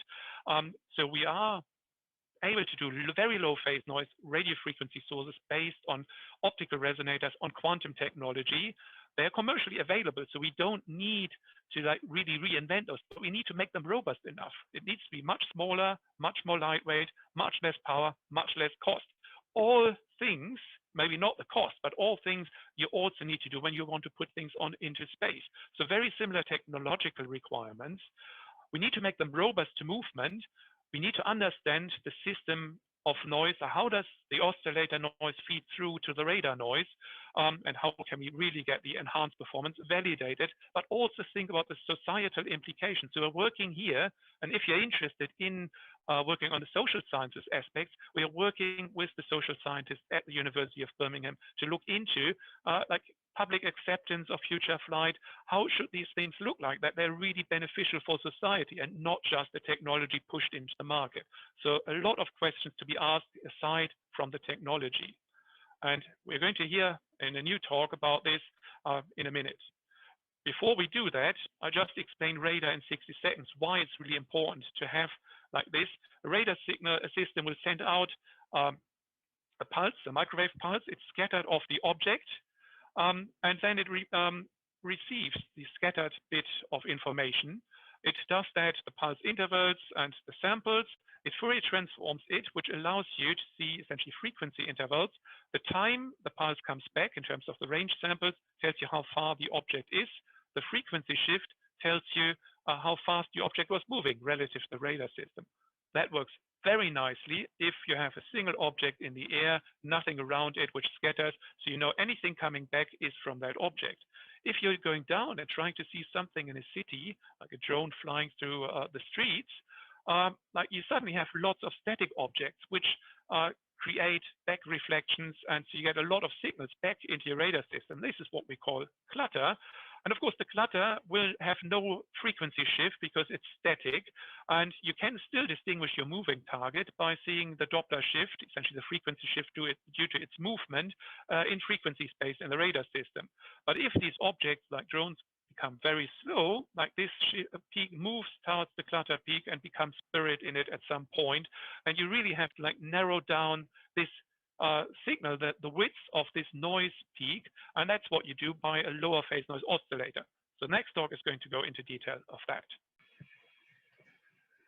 Good afternoon, everyone. Welcome to my presentation today. My name is Qiu Sun. I am a research fellow in the UK Quantum Technology Hub for Sensors and Timing. I joined the Strontium Clock team at the University of Birmingham in September 2019, and I'm happy to brief you that how we define time with the state-of-art optical lattice clock and why it is important that we want to transfer this technology to space. Nowadays, we're able to check time quickly and precisely on smartphones and watches, and you might be wondering, why do we need it to be better? Actually, precise timing is the key that enables a wide range of modern techniques. For example, we're having this conference online at the very moment, and we're relying on time precision to 1/1,000,000th of a second. And here, we at the University of Birmingham are developing quantum clock technology based on cold atom science, which meets the future technology needs. As for broadband communication with more precise timing, it will provide a higher speed of data transmission, has better quality of internet services. High-speed financial trades can conduct trades in roughly 1/64,000,000th of a second, which makes markets more efficient. In terms of satellite navigation, we can transfer accurate time to accurate distance and location. It can help planes and ships to find safest, shortest route, particularly with precise radar. The skies could be filled with unmanned flying vehicles like drones without them crashing into each other. and we will be able to measure the surface of the Earth with incredible accuracy, hence to make a breakthrough in relativistic geodesy. We have been mainly working on ground-based now, so why is it necessary to take such timing technology to space? This is because optical clocks operated on satellites are expected to open up much more new opportunities. Imagine if we could build an optical atomic clock in International Space Station and set up a well-performed optical link between ISS and Earth with the help of existing microwave link. The optical clock in the ISS will be operated as a reference clock in space, which will allow the distribution of precise frequency over a large part of Earth and allow comparisons between distant ground clocks of high performance.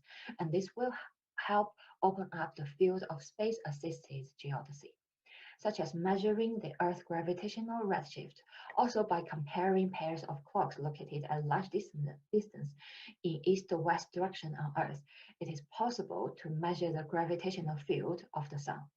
This will be a breakthrough in fundamental physics. So we have got the desire to send the clock to space, and the scientists have been working on it. Back in 2018, we clock team at Birmingham and our collaborators in Europe have built an optical lattice clock demonstrator for space and achieved 3 × 10⁻18 uncertainty. The mission ACES has been making efforts towards sending a cesium microwave clock to ISS. In 2022, which is next year, it is expected to be installed and with an uncertainty of 10⁻60. Of course, we could reduce this uncertainty further. The Space Optical Clocks project funded by European Space Agency aims to install and to operate an optical lattice clock on the ISS with an uncertainty of 10⁻80. So it will contribute to link ground-based clocks into a global network, which will allow ground-to-ground and ground-to-space comparisons and communications with this relative frequency uncertainty level. As a leading organization in quantum clocks, We Quantum Hub at Birmingham has taken the initiatives and pushing forward to achieve optical clocks in space.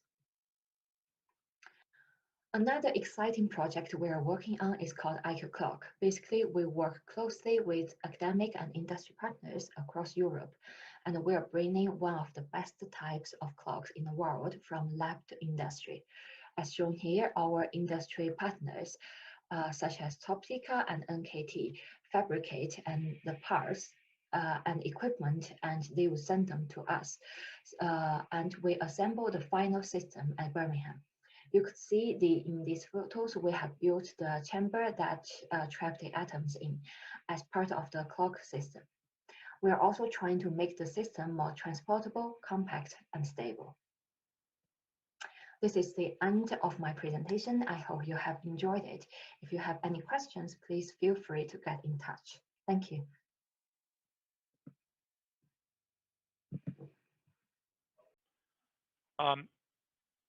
Timing for radar really is about the robust oscillators, radar test facility, and stakeholder discussions, as I said. Finally, now we have had a few ideas, a few points of where we are like moving forward, bringing things into the economy. It's very successful, over 100 projects with industry, over 75 companies working with us, 120 million value in these collaborative projects, in addition to the 60 million we had to start the whole activity. And so there's a lot of possibility to work with industry, see how the translation really works. And a lot of industry partners engaged with the hub in these, and some of them you will recognize from space. So we're also having some space projects here, which we are like really driving forward. Thank you for your time this afternoon. My name is Chloe Billing and I work for the City Regional Economic Development Institute at the University of Birmingham, who is leading on this programme of research for the West Midlands. Our project was funded to support the development of an early stage local space cluster in the West Midlands. Our bid was successful because we were able to demonstrate that the West Midlands had latent space potential because of its existing sector mix, skills, research and technology institutions. The West Midlands brings together a range of sectors, services, enabling competencies and technologies which together provide a substantive foundation for the growth of a local space sector. The capabilities in research and development, design and production span multiple industries, including advanced manufacturing, next-generation transport systems, data-driven healthcare, energy generation and storage, and data and systems integration. The West Midlands is home to a range of universities consistently ranked in the top 20 nationally for the quality of their blue sky and applied research. Knowledge from these institutions spills over into industry through commercially engaged academics, science parks, incubators, and the largest concentration of accelerators in the country. The West Midlands also hosts two of the UK's strategically important high-value manufacturing and energy systems catapults. Our initial study indicate it is most common for the West Midlands space sector businesses to engage in the manufacture of satellites, payloads and spacecrafts. This reflects that the overall number of upstream manufacturing companies is much higher in the West Midlands compared to downstream service providers.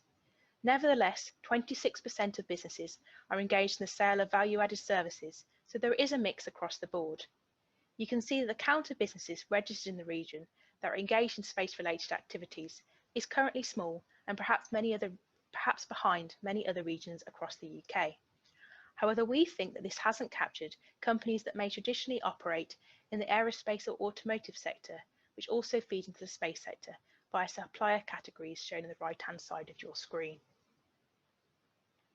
It would be nice to have a space hub, yes, but most importantly, the growth of this sector will generate local inclusive growth by connecting new technologies to local jobs. Looking at different metrics, we can infer that there are major growth opportunities for the sector. For instance, its productivity is 2.6 times greater than the UK's labour average. Similarly, the investment in research and development, which we know to be an indicator of innovation and competitiveness, is 6 times greater in the space sector than the UK average.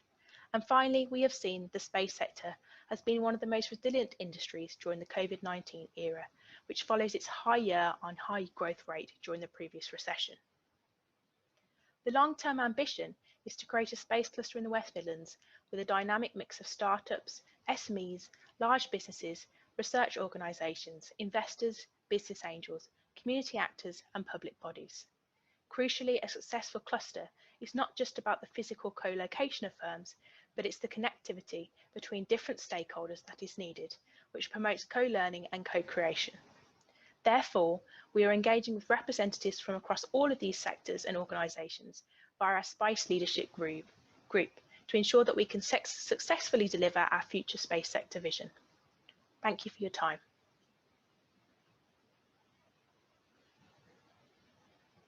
So now that we have looked into the business opportunities, I would like to talk a little bit about the space opportunities, and you've heard a few of them, but quantum in space can really do fundamental physics like Lorentz invariance, gravitational redshift, ultralight dark matter detection, equivalence principles. So you could really see the most fundamental new physics, which you might imagine, really something like if you find something, Nobel Prizes might be around the corner. Really, some of the most important physics we can do in space now using quantum sensors. These sensitive sensors can also help with climate change, looking for underground water, but also understanding atmospheric drag in the troposphere, which is important for satellite movements and might have some implications for weather as well. But also you can improve satellite navigation and satellite communications with quantum. So really, at this point, I just want to say, we want you. If you're interested in making something work in the real world, fiddling around with technology and making things happen, thinking about the economic or the social implications, all of these are things we're doing in the Hub, and we're really interested in talking to you about if that's something maybe for your career. So please contact us via this email address, via this web address. Thank you very much. Bye-bye.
Hello everyone and welcome back to Stream 2 at NSSC 2021. I hope you're feeling refreshed after the break, and it gives me great pleasure now to introduce the Space Debris panel.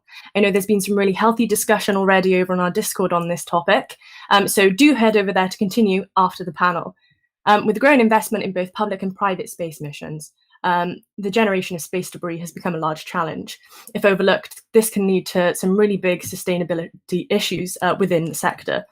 Our panel today features 5 experts in the topic of space debris, covering policy and law, business, and indeed space engineering itself. Please drop any questions that you have throughout the panel in the Q&A box that you can see on your Nebula screen.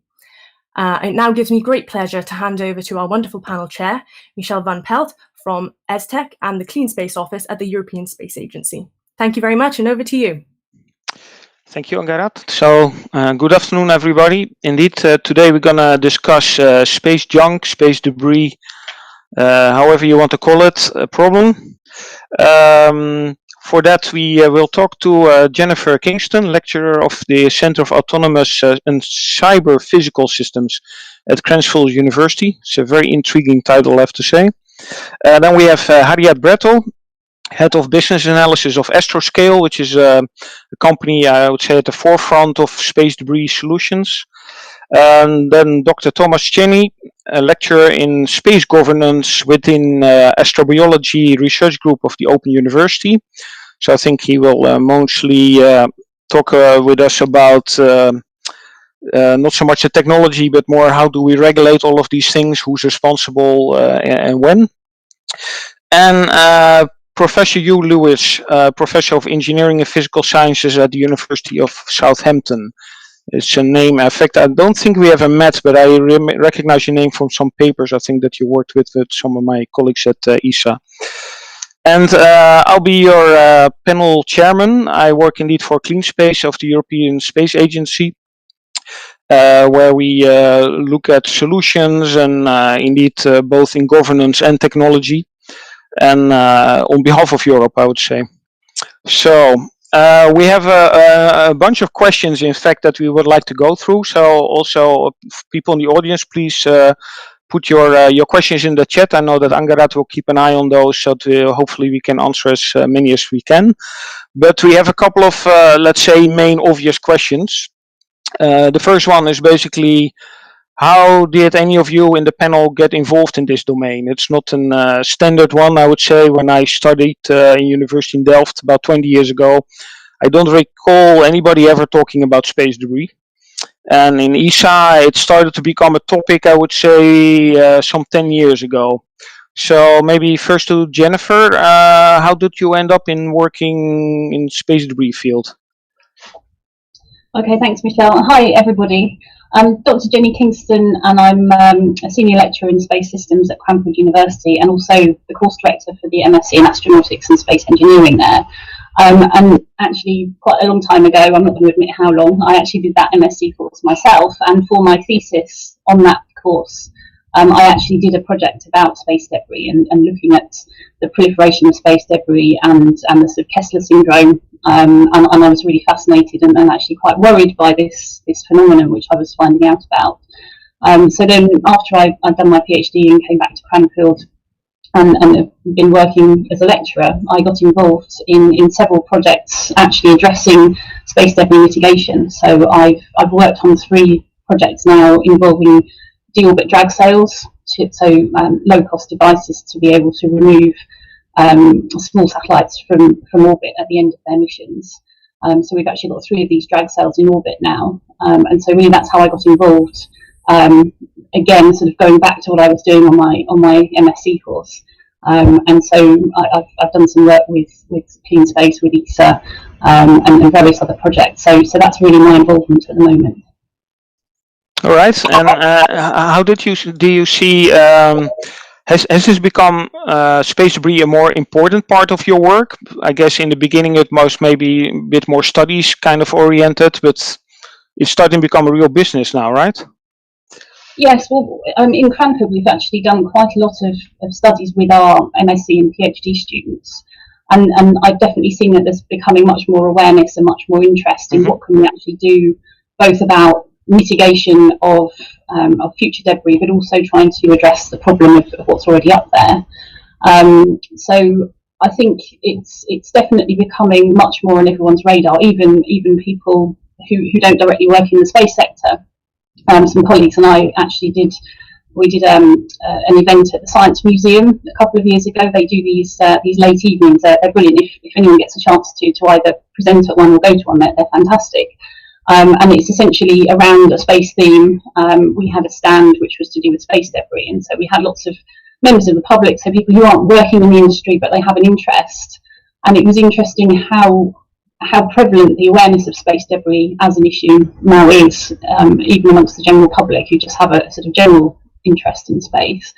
And I think it's something we're trying to make sure that our students who are going through the course are well aware of, so that when they start their careers, it's something that's considered right from the start of the definition of a space mission is what are we going to do at the end of the mission to make sure that we don't leave anything behind. Yes, indeed. And Thomas, how do you see this from your point of view? Do you also see, well, first of all, how did you get into this business, and do you see the same trend that more and more people get interested in it beyond, let's say, the space domain? Yeah, so I sort of got into it. I mean, I was getting into space about 10 years ago. Actually, it was the UKspace conference in Kent in 2012. That was sort of my foray into the space world. And space debris was kind of the thing, the policy topic at that time, and was only sort of become increasingly so, particularly once people started talking about mega constellations. It is becoming a bigger thing. I think also it's being recognised as people are becoming more concerned with environmentalism in general and recognising the issues of the climate crisis and the Anthropocene.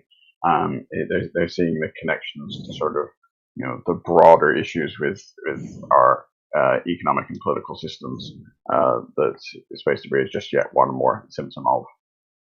I think but it's also recognizing that, you know, space debris highlights a number of the challenges in the way that the space law regime is currently constructed, and that it is an inherently state-based system, which perhaps needs to evolve to deal with an ever-growing number of private actors. Yeah, I agree with you. Also, seeing from the ESA point of view that it's got really kind of moved well beyond, let's say, the more engineering approaches, like how do we solve this and what can we do, into indeed the government domain on putting some rules. But we get also in ECleanSpace a lot of interest from school projects, from all levels, university students that want to do something about space debris, and they all seem to be aware, even the very young kids like my own children, they know space, they know about space debris and black holes. These are basically the two things that they're really interested in. So good for us, I think. So let's move then to where do we see the challenges, in fact. So I think the awareness is growing, but is it growing, in the general public, or is there still some growing to do, let's say, in other areas maybe? What are the technical challenges? What should we focus on? Maybe Harriet, from your point of view, your company, what are they focusing on? Yeah, sure thing. So I'd say that the challenge around space debris is that it's a multifaceted problem. You know, it's not going to take, there's not going to be one silver bullet that is going to be able to say, okay, we've solved this problem, we can move on, job done. You know, it's going to require some really innovative and advanced technology to be able to either remove space debris that is already in orbit or future-proof satellites so that when they reach end of life, they can be safely deorbited and aren't contributing to that debris problem. It's also going to require, as Thomas was saying, some real innovation on the policy side as well. So how do we get international cooperation? Because this is there are no borders in space. One person's space junk is as much a problem to everyone else as it is to themselves. So there's a lot of work that needs to be done on the regulatory and the policy side. And then the third piece, which obviously I'm a little bit biased, but I think is also just as much of a challenge, is how do we demonstrate the commercial value of debris removal services, and how do we incentivize satellite operators to keep space clean? You know, we really have to look at this problem from all of these different angles and come up with a holistic interdisciplinary approach to work together. So that's what we're trying to do at Astroscale. later on this month, I think I can't do the maths very well, in a number of weeks, we are launching the ELSA-D mission, which is going to be demonstrating our world's first commercial debris removal demonstration. So we're going to be launching 2 satellites. They're going to be operated from our mission control center in the UK. So really, really exciting to see that we'll be hopefully moving forward on the technology front to be able to do something about this problem. Yeah, that's really exciting. And you see several companies also in ESA. We do ClearSpace with the ClearSpace company, in fact.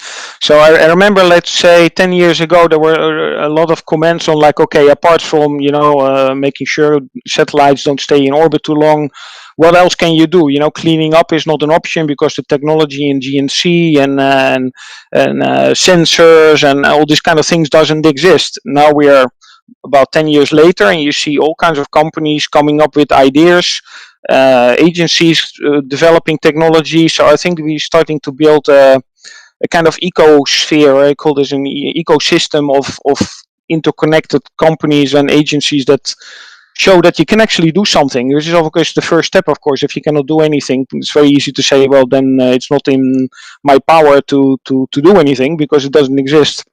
And I think in a couple of years we will be like, look, you can do something, now do something, basically. So, but then maybe to Thomas, where do you see the problem? Let's say in about 5 years, I think we will have at least the technologies to go into low Earth orbit and take things away from there.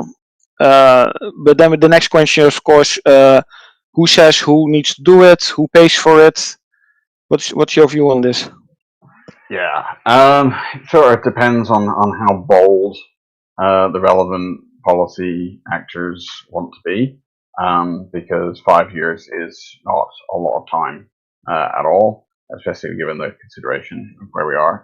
We have developed long-term sustainability guidelines, which was a major effort through the UN, but they're not necessarily that robust when you actually read the document, and there's more work that needs to be done. But the process of developing new international policy and regulations is a slow one.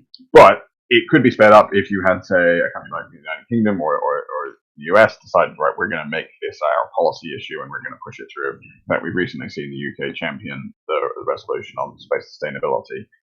There was probably some of the more dynamic action we've seen on that in a number of years. But it's a sustained thing. It needs to keep happening. It needs to have champions. I actually think that the big hope in this field is companies like Astroscale, who have a actual concrete interest in pushing the issue forward. It's not just one of the many things that the minister has to do. This is their business, so they care more. It would be nice to see if some of the other sides of the industry sort of actually delivered on their words a bit more, because I think there is an awareness that this is a problem that the industry needs to take seriously, because if they don't, they're going to have to stop using space altogether. But so far, we're not necessarily seeing that go from being signing on to policy statements to actual actions, but maybe. But you do see now that at least several space agencies, like you said, NASA has rules, ESA has rules. There's also individual companies. I know in France, they're thinking about national laws, which could have a lot of consequence because they're, in fact, the only ones in Europe up till now, at least, to be able to launch anything. So from French Guiana. So, and as you said, in the UN, kind of international standards take a very long time. Do you agree that we should, in the meantime, work on each individual country agency to put some rules? And then, of course, at some point have the UN, or do you think it's just everybody does his own thing and it's not leading to anything in the end? I think it needs to be everything. It's an all-in approach is what's necessary. National governments, national regulators can make, say, complying with the space debris mitigation guidelines a requirement of getting a launch license, and that's a huge thing for national regulators to do. But we also need action on the international scale. But we also have the problem of, it's one thing to require compliance with the mitigation guidelines, but that doesn't necessarily solve the problem of the debris that's already up there. And yes. the way that the liability rules are structured and the way that ownership rules are structured, the active removal is sort of a whole other kettle of fish that the policy world hasn't looked at in the same degree that it looks at as the mitigation guideline. There are some really great and innovative proposals out there. Afterscale is, again, not bang on their drum too much, but they're putting out some stuff really interestingly. I know that Harriet's got some really fascinating stuff. In fact, if you haven't read their Room article, you should at your earliest convenience. So now we're talking a bit about quite a bit about solutions, of course, but maybe we should explore also a little bit what the real problem actually is. Maybe it's not that obvious for everybody in our current public. So can you maybe tell us a little bit about where we are with the space debris situation? Why is it a problem now, and wasn't it already a problem 20 years ago? And why didn't we start to think about these kind of things before? Thanks, Michelle. And thanks for having me on. That's a really good question. I think actually, you were talking about ESA's involvement in the space debris topic. That they're one of the founding members of the Interagency Space Debris Coordination Committee, for example. So, which have been working on this topic since the beginning of the 1990s. And of course, we're probably very familiar with work undertaken by US scientist Don Kessler and his colleagues, which really did set the scene for space debris and really gave us the advance warning of space debris as a problem as early as the 1970s. So I think that we've been aware of space debris as a problem for many decades. Since pretty much the beginning of the space age. And the reality is that it's a much harder problem to solve than it is to become aware of, I think. So what we're seeing really is right now we're seeing an ever increasing population of objects that we're able to track. We're seeing an ever increasing set of launches that are taking place, especially in the last couple of years. We're seeing really good awareness of the space debris issue, and we're seeing lots of people saying that they want to be complying and they're making all the right noises, taking all the right kind of actions. Yet space debris is still continuing. So we've in the last decade plus a little bit, we've seen some of the biggest debris producing events. That we've ever seen in the space environment. We're seeing now the biggest space systems being deployed that we've ever seen. And space debris is not going away, in spite of, as I say, the IADC and other international organizations and efforts since the 1990s. So it remains a really significant problem for us to solve. Especially because we're making ever more use of space in unique ways, and if we want to preserve that, then we have to really start to take some action. And Thomas is absolutely right. It's not just about dealing with the creation of new space debris. It's about dealing with the legacy that we've created for the last 50, 60 years. Yeah, indeed. Dick has basically, as you said, I think at least the space industry, the space agency were kind of aware, but I didn't have the feeling that it was a major topic in politics or in the public. I remember indeed about 10, 15 years ago, nobody had, beyond people working in space area, had ever heard of space debris. While now you got TV programs, documentaries, even for children. Everybody seems to be aware of it, which I think is coming together with more awareness about climate change, and I think it all comes together, right? It's about sustainability, not only on Earth, on space. I have the feeling the other thing is also that you're starting, indeed, as you say, you more to rely more and more on space, Earth observation, telecom, but we're also launching a kind of increasing number of satellites, more and more. I mean, every couple of months there's another record of most satellites on one rocket. Where maybe 10 years ago you launched 100 rockets with 110 satellites, and now you have 110 satellites on one rocket.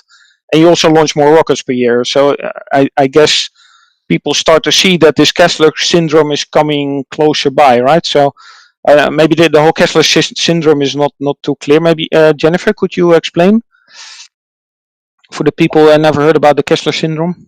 Yes, so I should also just point out that my MSc thesis wasn't back in the 70s, but it wasn't that long ago. Yeah, so the Kessler syndrome is essentially it's a projected occurrence that could happen if once you get essentially a critical density of space debris. So there will be natural collisions within the population. And obviously those collisions produce more debris and more objects. So the Kessler syndrome is sort of the ultimate sort of finale to that. So it's like Gravity, right? People have seen the movie. Probably. Exactly, yeah. So you over the top there, have a kind of chain reaction of collisions that produces more and more debris, and ultimately could make certain regions of near-Earth space unusable. And unfortunately, the places where it would happen would be the places which are the most useful ones, because that's where all the bits are. So, yeah, that's essentially Kessler. Yeah, it's a very good point, actually, because very often people ask us, like, how can you pollute space? Space is basically boundless, right? And you have to explain, look, we don't use all of the space all the time. We use effectively a very narrow band, mostly of low Earth orbit.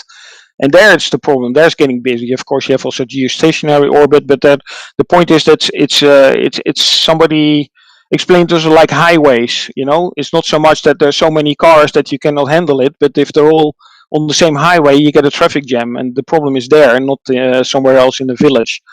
And I think we're having the same problem there. And these orbits are obviously very popular because they're low, so you're close to Earth.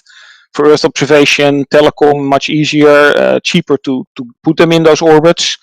But the problem is, of course, some point, if those orbits are not useful, you could go into a higher orbit, you lose benefits. Lower resolution images, gets more expensive to get your satellite there, etc., etc. So so I think as we, I think, established, we are really starting to get into some trouble there, and we're not yet at the Kessler syndrome position. But I guess in the 70s, which was more of a theoretical thing, and I guess now it's becoming slightly less, quite a bit less theoretical. So it depends a bit, of course, on how we keep our business under control and how many satellites we could remove, etc. But indeed, we're doing things. So as we said, we are now developing technology to take old satellites down. New satellites are supposed to take care of themselves according to rules. Technology is already there. And a kind of next step that we see is also the whole logic of reusability, basically launching things and just single-use satellites, single-use launchers. SpaceX, of course, pioneering with reuse of part of their rockets. ESA, we're working on Themis, something similar, and not so far, not flying obviously yet.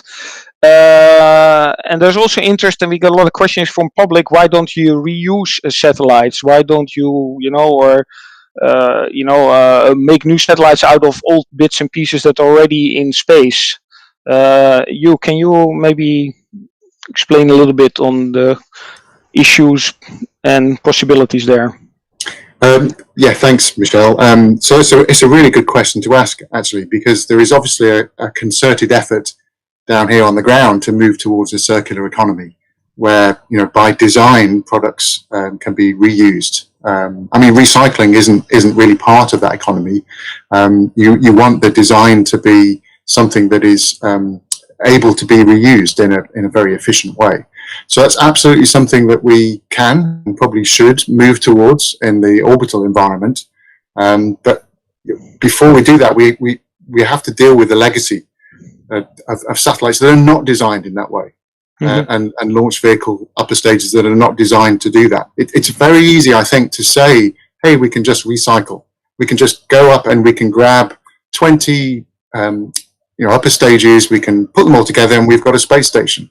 It's easy for me to say that, but technologically speaking, that is incredibly difficult to do. That there are all sorts of technological problems to overcome, especially because those systems haven't been designed to be repurposed in that particular way.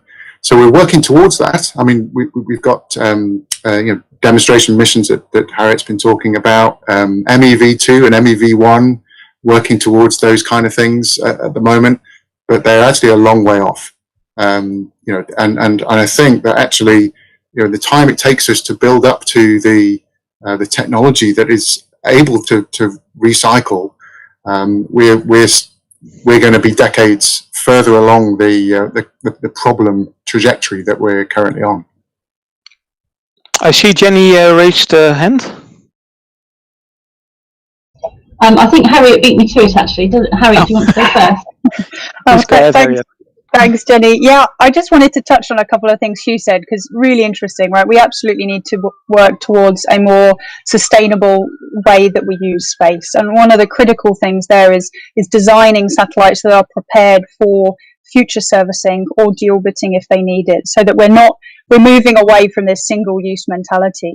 Just to add another, without wanting to make things more difficult, but there's obviously one step is being able to demonstrate the technology of being able to recycle or service satellites in space, but you've also got to make sure you can do that in a commercially viable way. So it's all very well being able to recycle a satellite, but if it costs way more than it would for someone to just launch another one and replace it, you're not going to see adoption of those services. So we have to make sure we're thinking about the technological challenges as much as those commercial challenges at the same time. Yeah, and especially as you said, of course, the old satellites, it's too late for them, right? And we have over 50 years of obsolete stuff flying around, and nobody ever thought about reuse or repurpose or recycle or in fact even grabbing them, because I think it's also astroscale, you're aware, a lot of the old satellites, they're tumbling, they're not under control, they have not obvious places to grab them, and this is a big issue in fact. And of course the new satellites, yes, you can make them modular and you can add all kinds of things to them so that they can actually be grabbed more easily by robotic arms, etc. But again, what do you do with the 50 years of old debris? And Jennifer, do you have anything? Also, because you raised your hand, in fact, what? Please go ahead. Yeah, so it was really again around this idea of recycling, reusing, repurposing of existing debris, because that to me seems to be really the biggest challenge. That even if we were perfectly behaved going forward with designing our missions to be deorbited at the end of the mission, as you say, we've got all of this legacy equipment which is in orbit. So a lot of the technology which is required to actually do deorbit missions, so actually being able to rendezvous and dock with an uncooperative target that might be tumbling, to be able to perhaps attach a deorbit package or get it under control and actually actively deorbit. A lot of that technology could also perhaps be developed further to actually be able to remove or scavenge some useful material potentially from these dead satellites.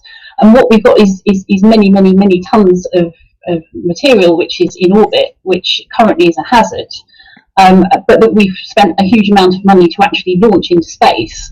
So I think it would be an excellent goal to actually try and be able to do something useful with that material. I think it's as Michelle has said, that these satellites weren't designed to be reused or recycled, but we have quite a good understanding of what they're made of, how they're constructed, what their architecture is.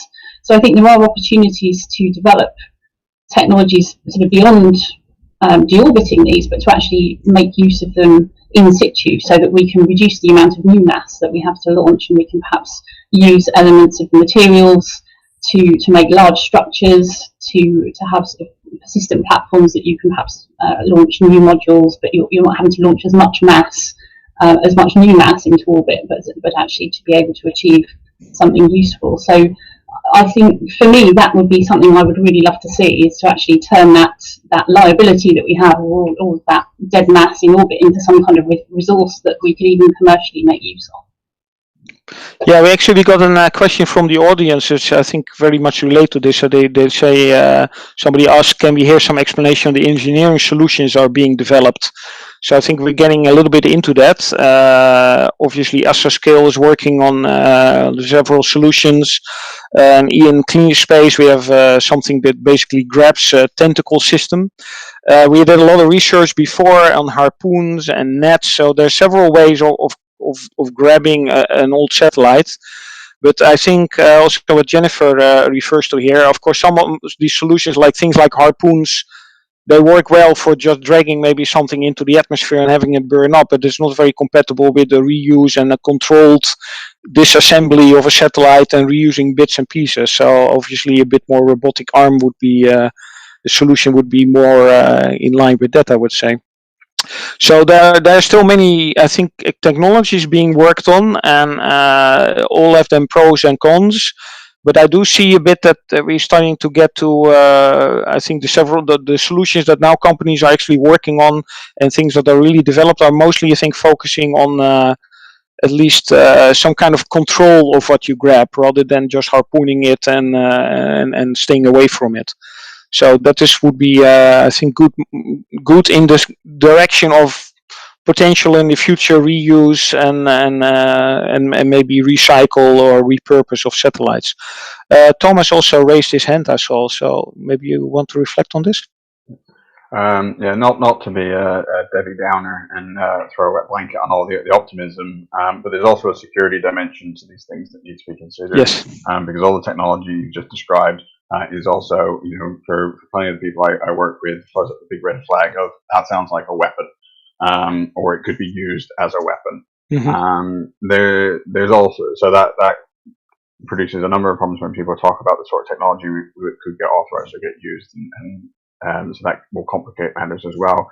But there's also a security dimension in the sense of, yes, we're getting lots of lovely policy about space debris mitigation guidelines and long-term sustainability, but we're also hearing increasing chatter from the military about the use of force in space, and we are seeing a concerted effort from multiple actors to normalize the use of force in outer space, which, the use of force in outer space is a debris-creating event.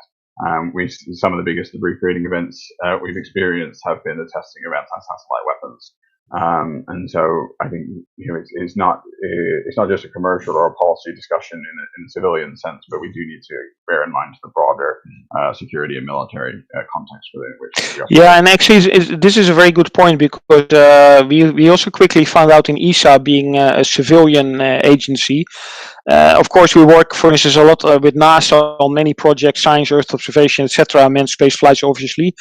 But we found that this was a particular topic that was very difficult to get some kind of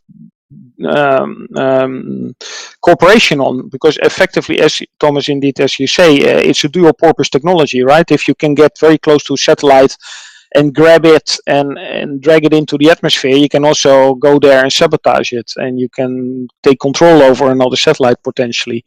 So this is, but of course, this is always with high technology. Almost always there's a dual purpose, right? So how do you see that, Thomas, in terms of regulations? Should there be some kind of I don't know, combined laws on when who can grab what satellite when, and should there be, I don't know, some UN jurisdiction on this? Like, okay, this satellite is effectively up for grabs, so if you want to remove it for maybe a certain fee, you can do it, and these satellites are out of bounds, even if they're maybe, because you can imagine if they're inoperative, but it's one of the last generation spy satellites, you don't want people to get close and inspect them, right? So I think it's all very complicated, because before maybe the technology didn't exist, but now it does exist, and where does this lead? So the technical term for them is transparency and confidence building measures, and so it's building a culture of,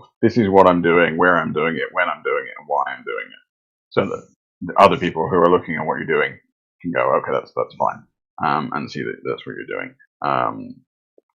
But it's part of a broader, we haven't yet talked about things like space traffic management and space situational awareness.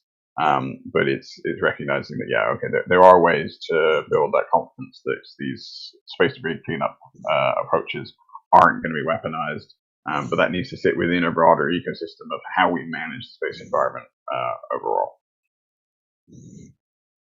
So also that I guess you indeed see it like an intergovernment role there, right? Because if one country just decides we will not do this or that, at least you have a precedence, or but it's not enough, right? Absolutely, it needs to be an international approach. Exactly. One Yeah. nation can't do this on their own. Yeah, so that would lead indeed discussions, indeed, as you mentioned, also on the kind of traffic management for space, which effectively doesn't exist, right? As far as I know. I mean, you need to regulate, you need to register, right, your satellite when you launch it and where it goes. But as far as I know, this is about it, right? Within a reasonable period of time after putting it in orbit. But exactly. That can be, some countries have interpreted that as being several years after it's been placed. Yeah, although of course it gets more and more difficult also to hide satellites, because the radar system, partly military, partly because of space debris tracking, are getting better and better, of course. So it's very difficult now to hide something in low Earth orbit, I would say.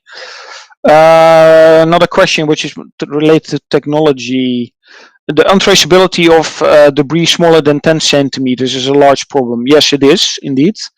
Because the problem, of course, with 10 centimeter, below 10 centimeter, it can still completely destroy your satellites, but it's very difficult or to see them, basically. So the bigger problem, the bigger objects, in fact, they are traced. So there are warnings that say, okay, you could be hit by a 1 meter piece of debris tomorrow, and you have some time typically to move your own satellite out of the way, if you can if you have a propulsion on board. But indeed, bits and pieces below 10 centimeters, they can hit any time. And you also see it on the space station, in fact, where they've been hit, what was it, 2 years ago, they got a small crater in one of their windows. Okay, was not a big problem, but if the object had been quite a bit bigger, like say 5 centimeters, it would probably have gone straight through, and there's absolutely no warning. So what are the solutions for those kind of things? Anybody, any ideas on this? You maybe. Harriet as well. Yeah, I'm happy to take this one. So it's a really interesting question, right? What is the biggest risk to satellites in orbit? And exactly as you said, Michelle, the really challenging threat comes from those objects we call lethal non-trackable debris. So objects that are small enough that we can't track them, but they're still large enough that they can cause catastrophic damage to a satellite. That's really worrying, because it means that your collision avoidance frameworks and operations aren't very helpful if you don't know where this stuff is, right? But the challenge that we have is it's really hard to remove the small pieces. You know, it's much more efficient if we can go and remove large pieces of debris first, before they fragment, before they explode, before they become a whole host of smaller pieces that it's much more hard to do anything about. So really, when we're thinking about debris removal, we're going after the big stuff so that it doesn't become the small stuff that we're really worried about. So basically what you're saying is we should clean the big pieces, because in fact you avoid them becoming the smaller pieces. Also, it's much easier to remove 1 ton single satellite rather than 1 ton of worth of 10 centimeters and below bits and pieces, of course. What do you think about this? Thanks, Michelle. Harry is absolutely correct. So I really can't add much more to what she's already said. The small size debris is driven by processes that typically affect the larger debris. So by removing the larger debris objects, we make a real inroads towards the small debris problem. There's something else that is happening as well. We now have an upgraded space fence, which is forming part of the space surveillance network. So we are now able, or at least some states are able to see the smaller size debris, so larger than about 2 centimeters, and some that are smaller than that. We've got orbits for them, and we're able to make predictions about any close passes that might result. But that in itself poses a problem as well, in the sense that we're going from tens of thousands of close approaches already to potentially hundreds of thousands, if not more, over a very short period. But yeah, absolutely, dealing with the larger debris gives us a real meaningful way in which we can start to address the small size debris problem. All right, thank you. Moving on to another question, which is a bit more focusing on your country, almost, maybe not clear, but I'm speaking from Leiden, the Netherlands. I'm Dutch. There was a specific question by the organization on what is the UK's role in all of this. Again, maybe Harriet, you can say a bit, because I think your company is mostly international, right? You have a part in the UK. How does it work? Absolutely. So Astroscale is an international company. Our headquarters are in Japan, in Tokyo, but we have a really growing office in the Harwell Space Campus in the UK. So in terms of what the UK is doing, I'm really proud to say the UK is really taking a leading role in space sustainability. So earlier this year, the UK government signed an agreement with the UN to help support and advance space sustainability efforts on an international level. So there's a lot of work being done to really raise awareness on that international stage, which is fantastic to see. And then speaking from Astroscale UK specifically, so I mentioned the ELSA-D mission that we're launching later this month. That is going to be in the process of being licensed by the UK Space Agency. It is going to be operated from the UK, our mission control centre, again at Harwell. So the UK is really getting involved across the board in terms of looking at this problem and taking a leadership in the area. And Jennifer, from your point of view, what's the role of UK? Well, I just really wanted to add to what Harriet said, in that I mean, the UK is taking a very responsible position in that if you want to license your satellite, one of the conditions is that you have to demonstrate that you are going to be compliant with the IADC guidelines in terms of what your plan is for the end of the mission. So it's really encouraging space users who are operating from the UK to be compliant with those sort of best practice guidelines. That's good to hear, and in fact it fits very well with also one of the questions we just get in. So this is basically going down to the questions typical, of course, for the interest to the students. How do you get to work into this field? So let's say you're engineering or policy student right now. What is your advice to get into this business? So we have a panel with very different backgrounds, I think, and very different roles in this area. What's your advice, you, for instance? Thanks, Michelle. Well, I'd always advise people to follow what they're passionate about and what they're interested in as the first priority when it comes to choosing what you want to do. Yeah, if you don't like it, you will never get good at it, right? Yes. Absolutely, yeah, indeed. And studying these topics is challenging. It's hard. So you need to have some motivation. So doing something that you really love is the first and foremost the thing to do. But I'd also say that don't just don't believe that there's always one route. There are lots of different routes into the space sector and into this particular topic. As you already said, the panel members here just really illustrate that. We're from different backgrounds. I didn't study space debris for my degree or even my PhD.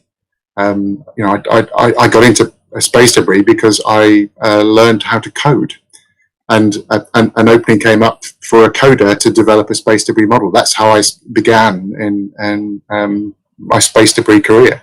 Mm-hmm. So I think do what you're interested in.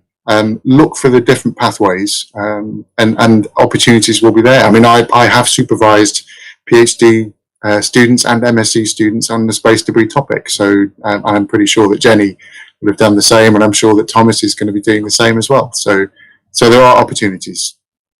Well, I think any aerospace faculty, probably any university in the world, has probably some going on space debris, at least because it's really a hot topic. And what I also see, I think, with some student projects also we have in ESA, it's also a quite new field still. I mean, we talked about the Kessler syndrome being already talked or written about in the 70s, but it's only, let's say, the last decade that there's real technology being developed, I think, on purpose for space debris solutions, radar system, space traffic management. So it's, I think, a great opportunity to do something really new and not just it's not something that you as a student, you have a bright idea, you go to a professor and say, that's already been studied 20,000 times before.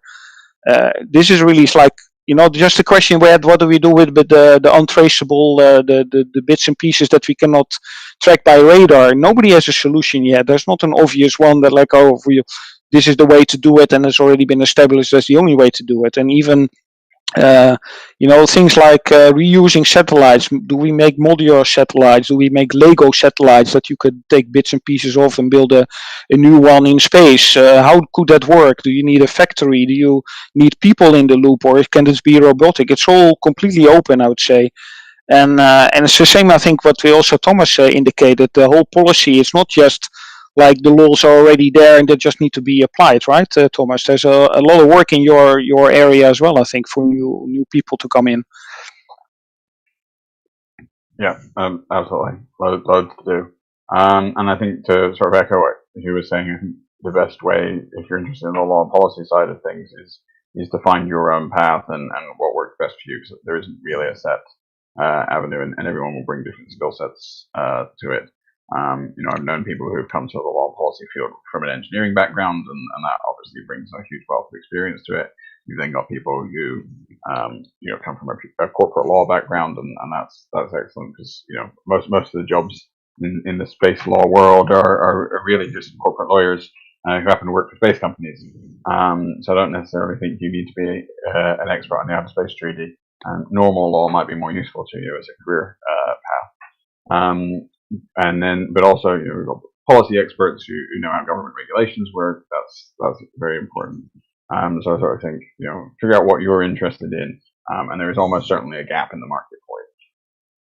Yeah, and ESA CleanSpace, in fact, we have a cooperation with a quite famous Dutch designer, artist, the Daan Rozengaarde Studios. And he came to us with, because he has a lot of projects with creating awareness about environmental impact issues. And he also was alarmed by some documentary about space debris. So we have a cooperation with him. And he basically has an engineering architectural background, but he's an artist. So I would say even the most unlikely backgrounds, you can actually get connected to work on the space debris area. And I would say, at least in the Netherlands, he's one of the factors that really created awareness here, since he picked this up as a project, and he's called it Space Waste. And he had an exposition and all kinds of demonstrations of things like that, and solutions where he made some artistic impression of how it might work. And this was picked up here by the news, by magazines, everywhere. And this can be a huge factor. I mean, he created, like, in 1 month, more awareness than I think all of ESA could do in a year, right? So that so you never know. Even if you think, look, I'm doing stuff that has absolutely nothing to do with space engineering, who knows? I mean, be creative. Michelle, maybe I can just add to that quickly, because it's something I'm really passionate about. We've got lawyers on this call, we've got engineers. It's fantastic, and I think there is a place for a whole range of disciplines to help with the space debris issue.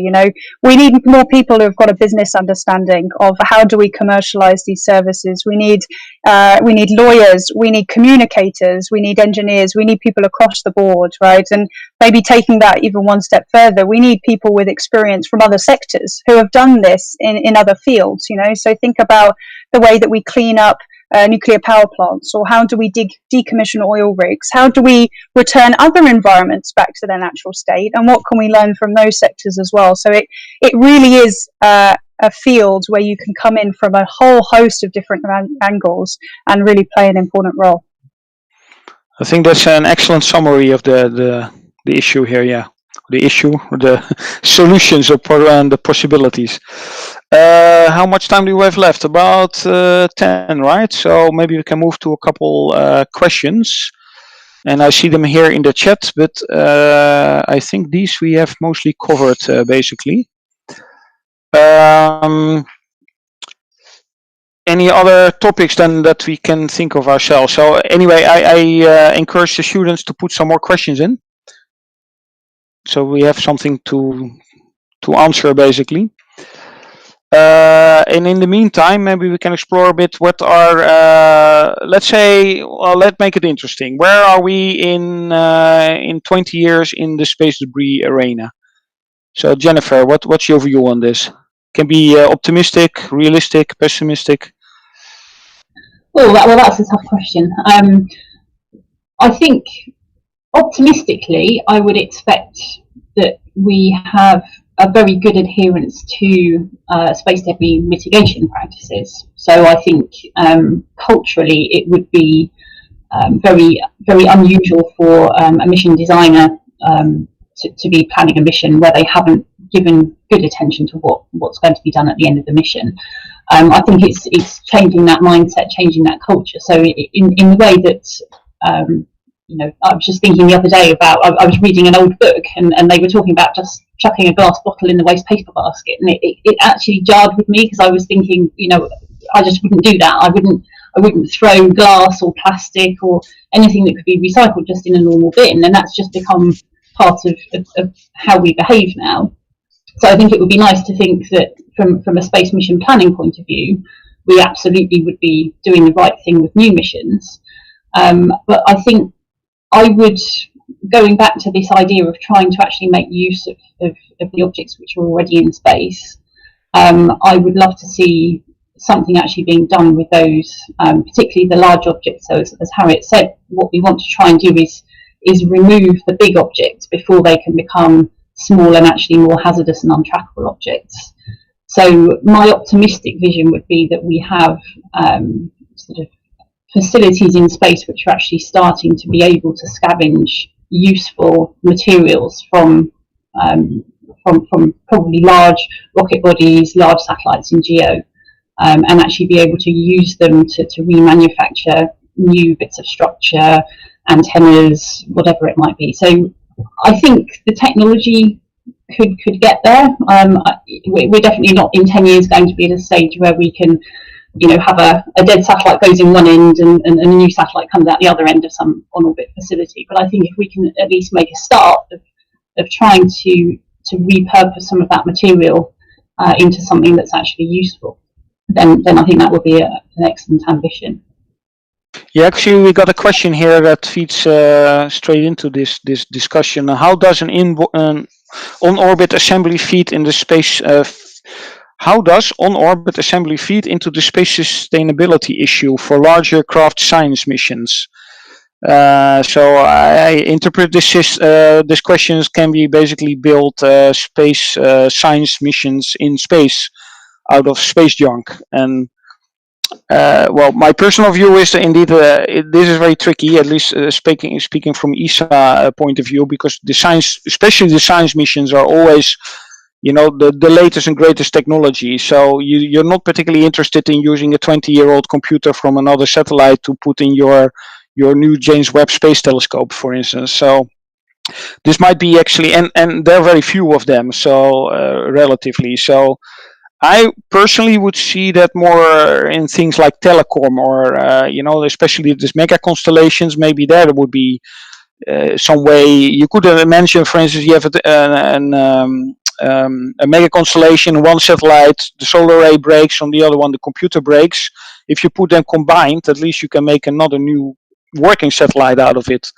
And maybe there it might be a little bit easier, because at least they have, you know, more or less the same configuration and standards. So that might be a way of doing it, but it's not easy. Yeah, I mean, if you look at what kind of clean room facilities you need and processes to assemble a satellite and then have this done in space. We have done this with astronauts, at least NASA did with the Hubble Space Telescope, and this was a major undertaking. You cannot imagine that you launch something like a space shuttle for every time that you need to repair a satellite, and very often it would be cheaper actually to launch a new one. So it's not so easy. And then on orbit assembly facility, potentially with people, I guess, tricky. But I think that leads back to the discussion that we had, that it's a new field and lots of opportunity for people to come in with completely different ideas than what we have had up to now. Another question is, what is the most pressing issue in engineering sector with respect to deorbiting, in fact? Maybe you have something on this? Thanks, Michelle. So I think actually it's something that Thomas has already mentioned in response to that particular question, is the transparency that you need with respect to that type of mission. So although that's not directly an engineering problem, it is something that engineers need to think about. Yeah, and this I like a lot, in fact, because this question is an engineering problem, but the point is, of course, engineering is not a standalone thing, and it leads directly to something else. Yes. Yes, indeed. And I think I'd like to encourage all the engineers out there to think outside their engineering box, as it were, throughout their careers. I think it's a really important thing to be doing. I want to come back to your other question as well. That what should we, or what does the situation look like in 20 years' time? I think actually the question ought to be what is the situation going to be like in 50, 100, 200, 1,000 years' time? Because space sustainability is actually about the future generations. It's not about our generation. It's about future generations, and it's about our need to preserve the environment for those generations that are coming. So one of the biggest challenges I think we've got is to have empathy for future generations, to understand what it is that they want to be doing with space, and make sure that we enable them to do that. And I think that's from an engineering perspective, it's really difficult to think about those things. From a policy perspective, it's really difficult to think about those things. But really, if we're talking about space sustainability, it needs to be on the agenda. Fully agree. And Thomas, you raise your hand. I'd like to pick on both of Hugh's points, actually. So you think about the legal implications of deorbiting. You know, one of the big flashy headline ones is make sure you don't hit anything on the way down, because that you could wind up with a hefty liability bill, which would blow your economic case for deorbiting out of the water. And then on his sort of final point about broader sustainability, I think rather than thinking about trying to predict the future, the message I would put forward is whatever is going to happen is a choice that we have. Nothing is inevitable. You know, whether space becomes an unusable Kessler syndrome disaster or we manage to create sustainability, that's a choice that we make as a society. Hopefully we make the right one. But either scenario won't just happen. So basically, I think we can all conclude there's plenty of work to do for basically everybody, however, for whatever background you have. Solutions are not obvious, but maybe that's part of the fun, I would say, at least from an engineering point of view. We always like new trouble to fix, basically. Things that work are boring, right? So we need some challenges. So I think we're running to almost the end of the time that we have. So back to Angerat. Wonderful. Thank you so much, everyone, for such an amazing panel. I'm sure we all learned so much from that. And if you are listening and you have more questions for the panelists, and you would like to talk more, then please do head over to our Discord. We've got individual channels for all of our speakers over on our Discord. So if you're not signed up and you're listening now, do head on over to there. You can sign up really quickly by becoming a UKspace members. It will only take you a couple of seconds. There is also a space debris channel, which I encourage everyone to partake in the discussion within that as well. We've been having discussions all weekend for surrounding space debris, whether you are an engineering student, whether you're interested in space policy, whether you're interested in the commercial side of things. There's been some really lively discussions, so we encourage you to head on over to the Discord, have a chat with all of our panelists.